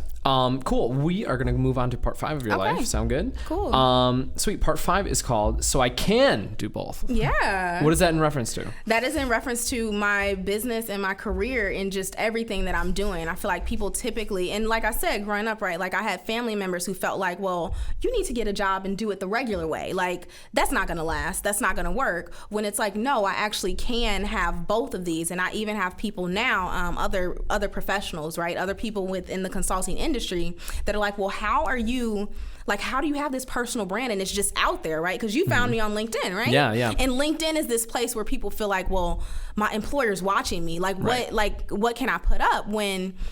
When I stepped out, this is kind of like the onset of when I moved to Atlanta. It's like, okay, I can actually have a very successful career, continue to be promoted, continue to climb this ladder, and also build my own personal brand and make really good money from doing that. I don't have to choose, at least not immediately. And that was kind of my whole realization within this phase of my life. Guys, this episode of Life Story with Noah Chrysler is sponsored by Modern Estate Planning. Here is a hard truth. Every one of you will die someday. When that happens, sometimes people leave behind a ton of problems for their friends and family to solve. After funeral costs, some people die poorer than the day they were born. And worse yet, if you don't have a will or you have a bad will, your family members can end up battling in court over the things you leave behind. They'll have to pay a ton of lawyer fees, and usually when the process is all over, they'll all end up hating each other and never speaking to each other ever again. Why make your family members go through that when instead you can take steps right now to plan the legacy you leave behind? If you're in the Atlanta area, the best option you have is Modern Estate Planning. Modern Estate Planning offers professional modern estate plans for the modern family. We've helped hundreds of families in the Atlanta area protect their legacies and avoid court. If you live in the Atlanta area and you don't have an estate plan, or you have estate planning questions, give us a call at 404-620-3793. That's 404-620-3793. Guys, I hope you're enjoying the show. Precious is awesome, isn't she? I think she's great. I know, I don't know, I feel like we're trying to kind of hit a level of consistency that I am enjoying. We're in the new studio. I absolutely love the new studio. I'm still kind of tweaking things like lighting and also like experiential things. I'm trying to like, buy food and like cater and make sure we're drinking during the show so it's not like super awkward and uncomfortable like some of these episodes have been. But if you've watched the awkward and uncomfortable episodes, I appreciate you because you're the light of the world and it takes a little while to kind of hit your stride. So you're the best. Guys, if you could rate and review the show, and also share any clips from this that you see on your social media feeds.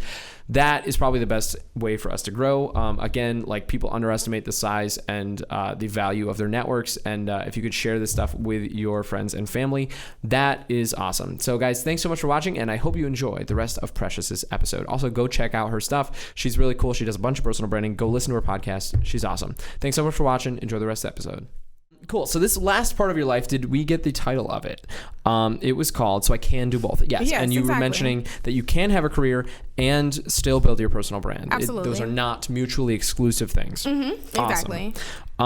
Cool. This one of the top bullets here says your current relationship with your mother. So how has that changed since you've moved to Atlanta? Oh, it's evolved a ton, right? Because you know that saying that like distance makes the heart grow fonder. It's true. Definitely. So me and my mom are definitely a lot closer now, and it's more of like she's one of my really good friends, I would say now, which is interesting, right? Because like growing up, it's like you don't need friends, and now my mom's my friend. But she is someone that I talk to nearly every day now, and I find that even at times, like we're sometimes experiencing the same things as far as realizations that we're going through within our lives, or just putting a lot on our shoulders, because it's wild, but she raised me just like her. And I am just like her in the aspect of having my hands in a ton of things, trying to do everything for everyone all of the time, and kind of putting myself on the back burner. So that's kind of something that we were able to, I guess, connect on nowadays, of figuring out like, okay, how can we continue to maneuver through life, but also while trying to keep in mind that we need to put ourselves first. So me and my mother's relationship is amazing at this point, and I'm so grateful for that, because the move to Atlanta definitely helped. Like when I moved here, she came down, helped me move. When I bought my house, she came down, helped me. Congratulations, you bought a house? That's awesome. I did. I have 2 houses here. You have 2? Yeah, that's the Airbnb business that I got mentioned. Yes. Oh my gosh, that's awesome. So I came down to Atlanta. When I came, I was actually staying out in like Midtown / Buckhead. It was like the Lindbergh area, and I had an apartment there. Like I said, 1 bedroom, 1 bath. But right when I had moved to Atlanta in the first place, my mother told me like she wanted me to get a house immediately when I got here, because she's like, you're wasting money on rent. Just get a house.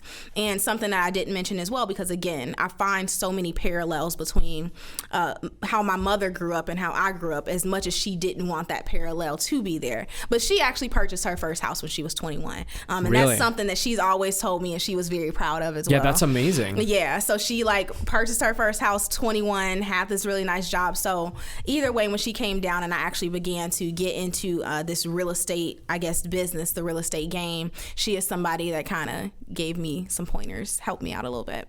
Cool. That's super cool. And I think you're definitely right. I mean, I don't know. I've watched my relationship with my dad like change a lot. And now like, I don't know, I talked to him, he's like, yeah, like here's the bullshit I'm dealing with this week. And it's like, oh, cool, I feel that too. Exactly. But even I feel like as you grow up, you also start to really draw those parallels between like, oh my God, I am like exactly what you didn't want to be like with your parents. It like That's you're exactly, like, yeah. I do that. Yep. Cool. You started your speaking career. I want to talk so much about this. You started your speaking career in the South. So it kicked off in SSA. Yes. What is that? So that was a conference that it was actually one of the very first conferences that invited me to come speak when I first moved down to Atlanta. So I told you that I moved to Atlanta in July of 2018. They invited me to speak at their conference that was happening August of 2018. I was one of the keynote speakers, and that was the kickoff, a really strong kickoff to my speaking career here in Atlanta. Prior to that, I did have a very good line of speaking events, things that I had done already back out in like the Chicagoland area, Indianapolis, Bloomington, Indiana, just from school and such. But it really kicked off strong when I came down to Atlanta, and that was because LinkedIn. Cool. So they actually found me as a speaker on LinkedIn, reached out, wanted to pay me, said, hey, we want to bring you out. Can you speak? And that's really what kicked it off here that made, a little fish in a big pond feel like a big fish in a little pond. Sweet. That's awesome. How many speaking gigs have you had since then? Oh, God. I know this year I've already had about 16.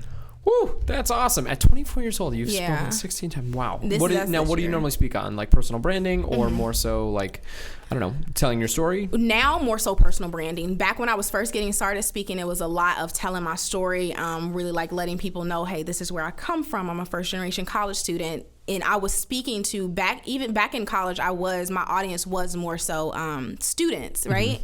People or organizations would come and bring me in to speak to their students and motivate them, like, come speak to the freshmen, come speak to the prospective students. That's what I would do. But then when I kicked off here in Atlanta, like I said, that was a strong start to me actually beginning to have an audience of small business owners and professionals, a lot of people who are at least 15 or 20 years my senior that I'm advising on giving them trainings or just like even facilitating the workshop. Cool.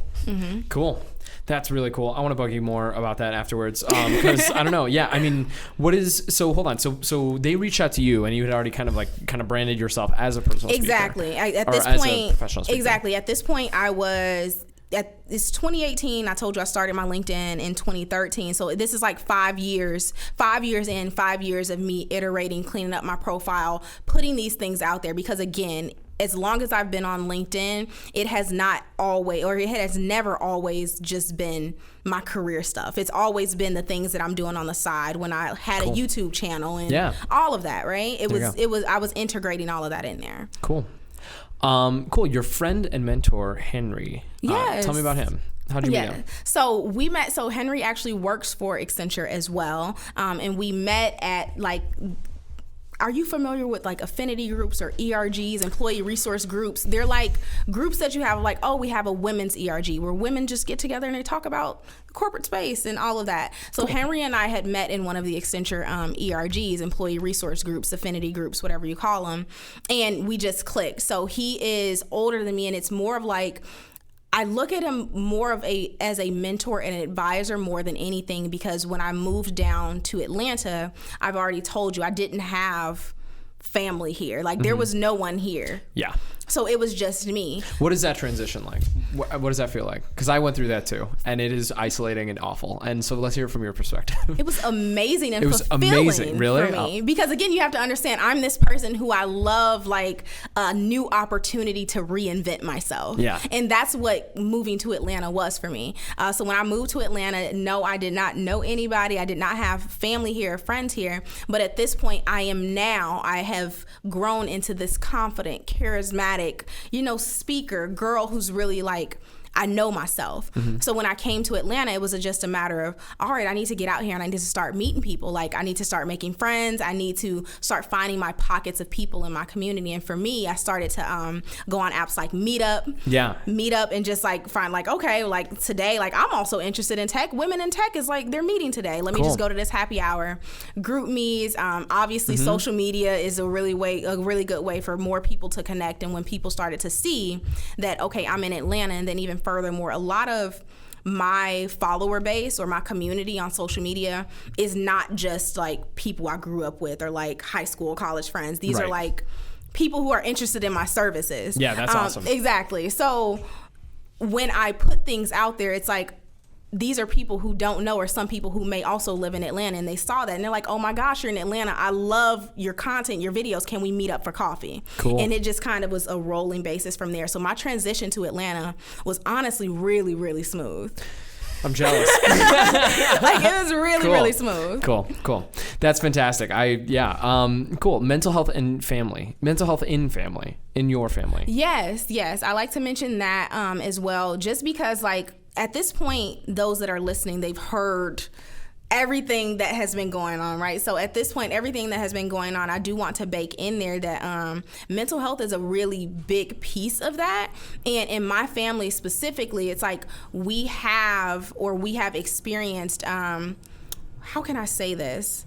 Like, I don't know, mental health in general, right? So I have an uncle who was diagnosed with schizophrenia. I have an aunt who was diagnosed with, bipolar disorder. So these are things that are also, they tend to be in the back of my mind as well. And I like to mention them just because even now, I'm someone who I'm starting to notice because of all of this pressure that I've placed on myself and my parents might have placed on me growing up. I have like anxiety. I have really bad anxiety. I'm always worrying about like, again, the future, what's next, my goals. Am I actually going to be successful? Right. Am I successful now, or is this just a dream? I don't know. Like these are the types of things that I worry about. So mental health in my family and for me is really important, really big, but it's also something that I like to keep my own eye on just so that I can make sure that I'm prioritizing myself in my own mental health. Because again, I've already told you, we're in this era of productivity wars of who can do the most all of the time and make the most money. And that's becoming, especially in this phase of me balancing an Airbnb business, with a vending machine business, with my branding business, with my career, with just life of a young adult, it gets to be a lot to handle. So me constantly having to keep that in my forefront of, okay, I cannot overwork or burn myself out. I need to make sure that I'm actually taking time for myself. And that's something that's been a really big piece of my life since I've moved to Atlanta, or I've tried to make a really big piece of my life. I started doing hot yoga. Cool. Yeah. What's that like, sweating with a bunch of strangers?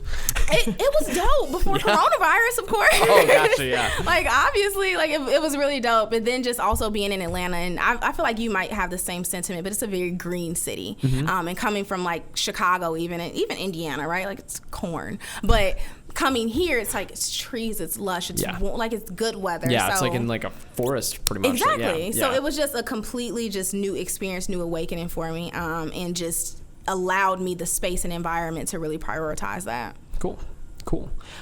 You went to Startup Grind in San Francisco and you made your business official.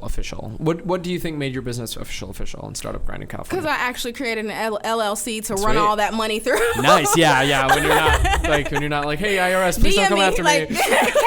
Send me the Cash App payment. Yeah.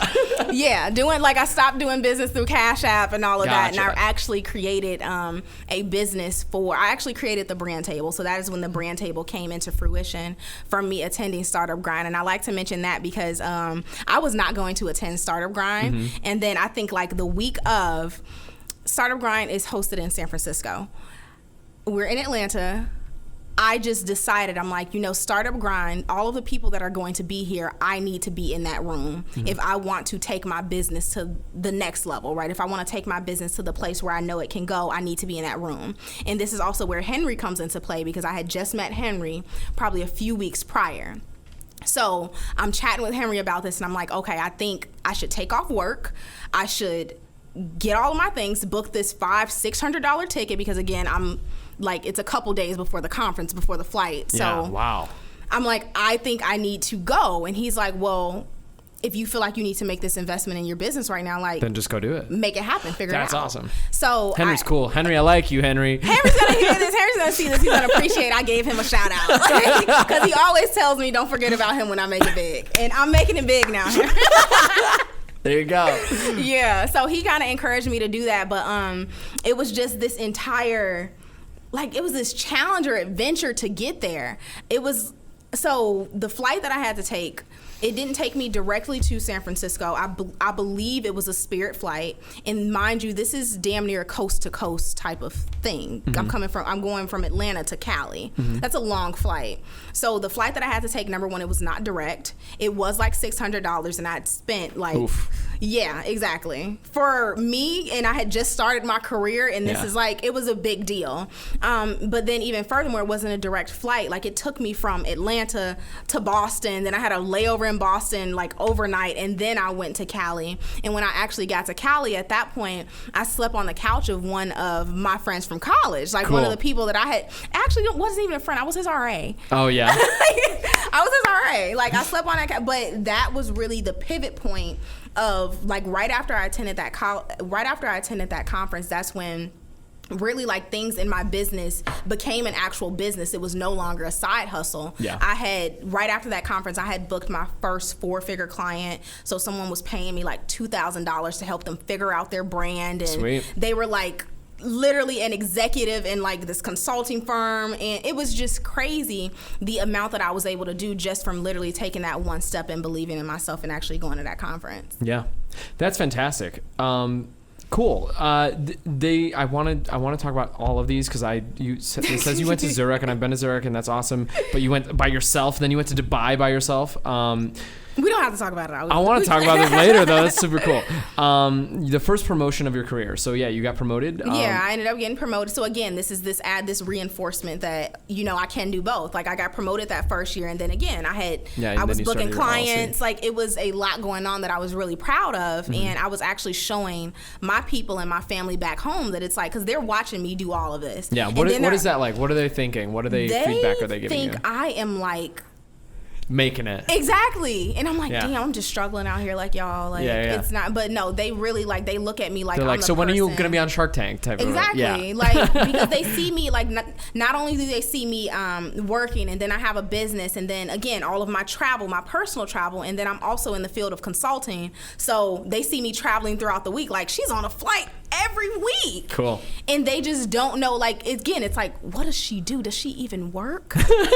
Like, so, yeah. So that's the point that we had gotten to with that. But at this point, it is really nice being that person that's like, I am the go-to person of, like, one of my family members, like, oh, I want to get started with something. You know how family members sometimes are, like, I want to start something. Can you help me? There like, you go, yeah. Exactly. And it's like, sure. I mean, like, are you really going to go through with it? But sure, I'll help you. Right. Like, Okay, so you're going to work on this for a month? Okay, sounds good. Yeah. Exactly. Gotcha. So it's nice just being that go-to person now. If people looking at me like, I really do have all of this knowledge. Like, they look at me like an expert, which is something that, like I said, that's the identity that I wanted to take on. I wanted to be known as that expert within the branding space. Cool.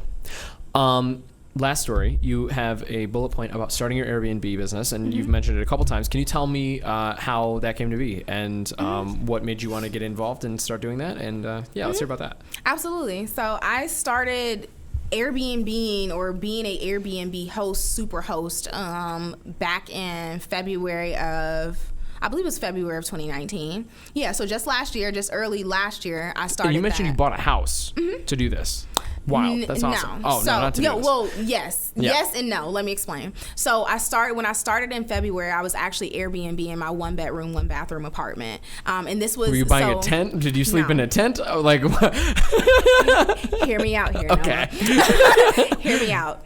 February, the Super Bowl was in Atlanta last year. Yeah, okay. Yeah. So that's kind of how the idea came into my head of there were a bunch of people that I had not just met, but these were like my friends in Atlanta now. And a lot of people are like, damn, the Super Bowl is going to be in Atlanta.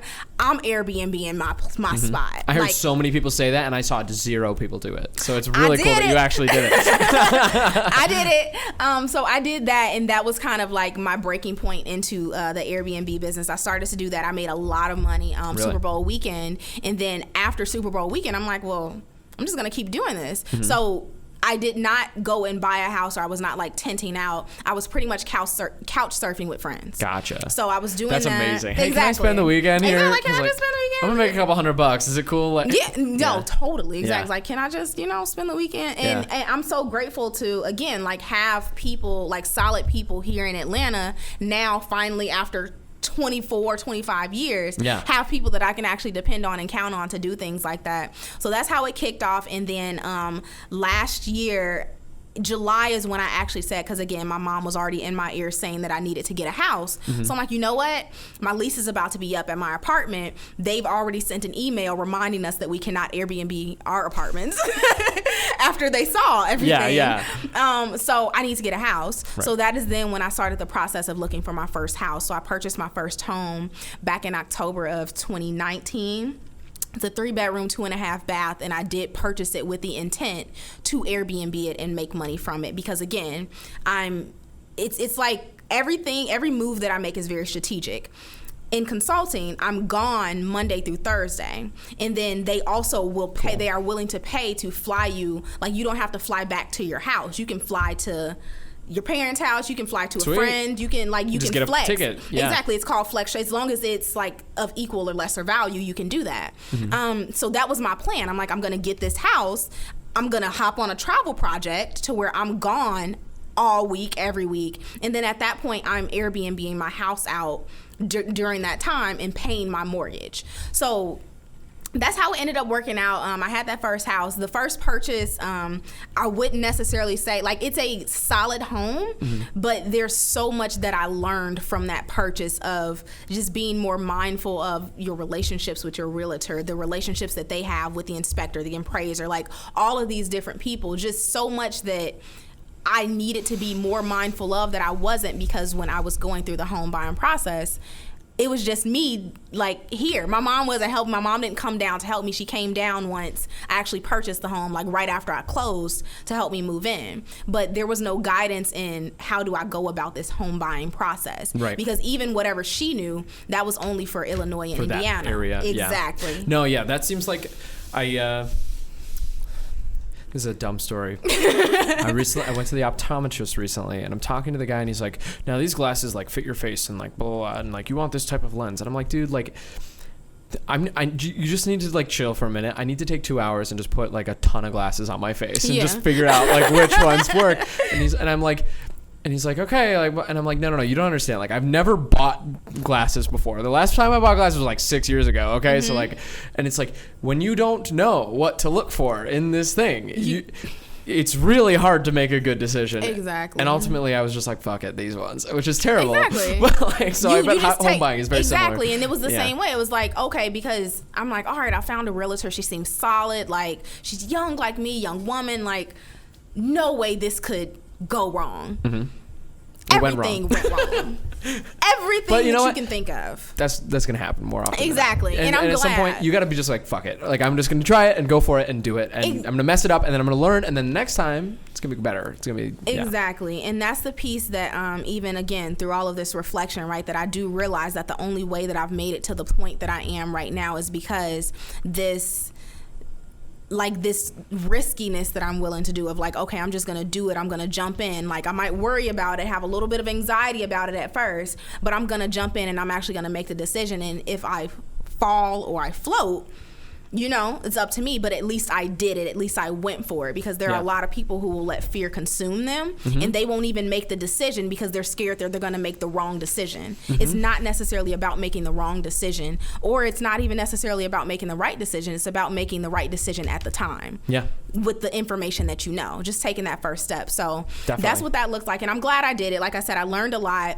And then July of this year is when I then got my second property and Airbnb in both of those now. And I'm now in the process of building a tiny home in the back of my first property. You're Airbnb both of them, and you're going to build the Precious, you're so cool. That's awesome. Oh my God. That's dope as shit. Cool. Precious, I have questions for you. I ask everybody 2 questions, then I'm going to ask you a 3rd question too, because I want some help from you. First question, looking back on your life, what do you think your greatest strengths and weaknesses are as an individual?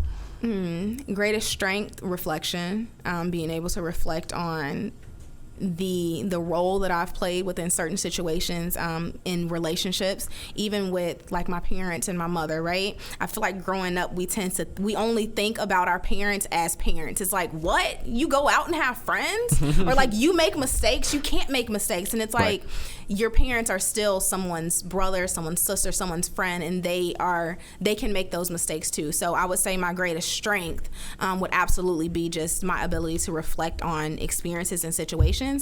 My greatest area of development is worrying about the future, man. Like, living in the present is not something that I'm good at all. I'm constantly thinking about what's next. Even with all of the accomplishments that I have, I do a very, very terrible job at looking back and patting myself on the back for that, because I'm always thinking about, all right, cool, we knocked it out, what's next? Yeah. So that would be strength and weakness. Yeah, that's a great weakness to have. Like, I I never hate sleep. that. Yeah. I hate that. In business school, they literally would tell us, they're like, when they ask you your weakness in an interview, make do it a not strength. say like it's like, yeah, I'm always just crunching numbers in my head. Like, it doesn't make any sense. No, that's awesome though. I think that's great. And I think, after hearing your story, I think you should definitely be super proud of like where you've like come from and like what you've accomplished. And that's awesome. Cool. The last question, do you have a piece of advice that you would give your younger self or to my audience? A piece of advice that I would give my younger self or to the audience. You're sitting down with yourself, 16 years old. Hey, Precious, don't do this or do this. What would you say? I'm going to look directly into one of these cameras Sounds that's great. looking at us right Here now. we go. Hey, Precious, slow the fuck down. That's it. Gotcha. That's literally it. It's like, stop trying to rush through everything. Growing up, and this is not even just advice that I'm giving my younger self. This is advice that I'm giving anybody who's listening, right? Whether you are 35, 45, 15, whatever it is, slow down.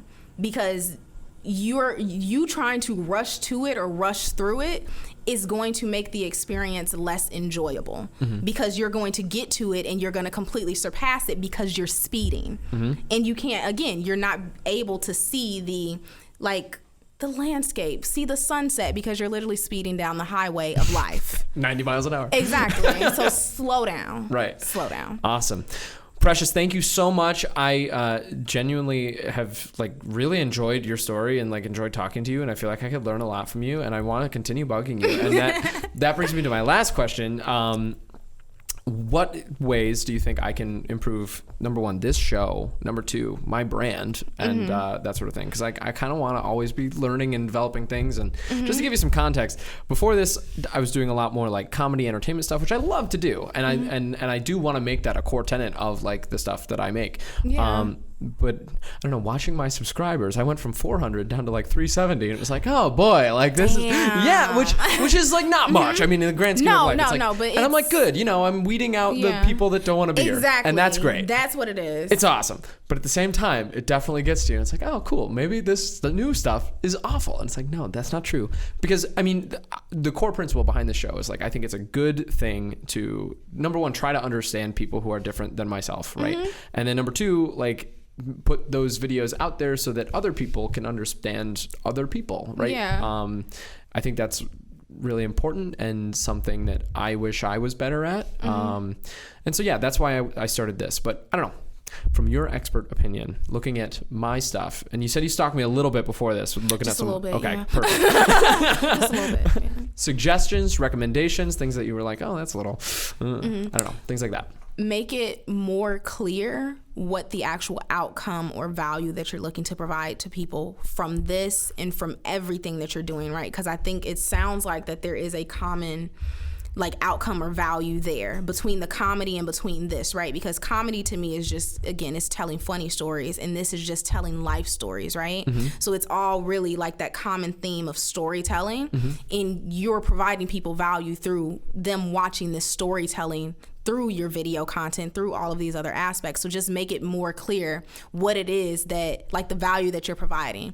Because I can go on the YouTube, I can go on the LinkedIn, I can go on, the website and all of that, and I can see all of these nice things, right? But if you don't direct people in a way of, okay, this is how I want you to think about me, this is you need to come to me for this, they're gonna be scattered just like you. Yeah. So that would be my advice, and that would be the one thing that can actually absolutely be improved. But everything else is doing it. Noah. Thank you. I appreciate it. Are you doing a damn thing? Thank you.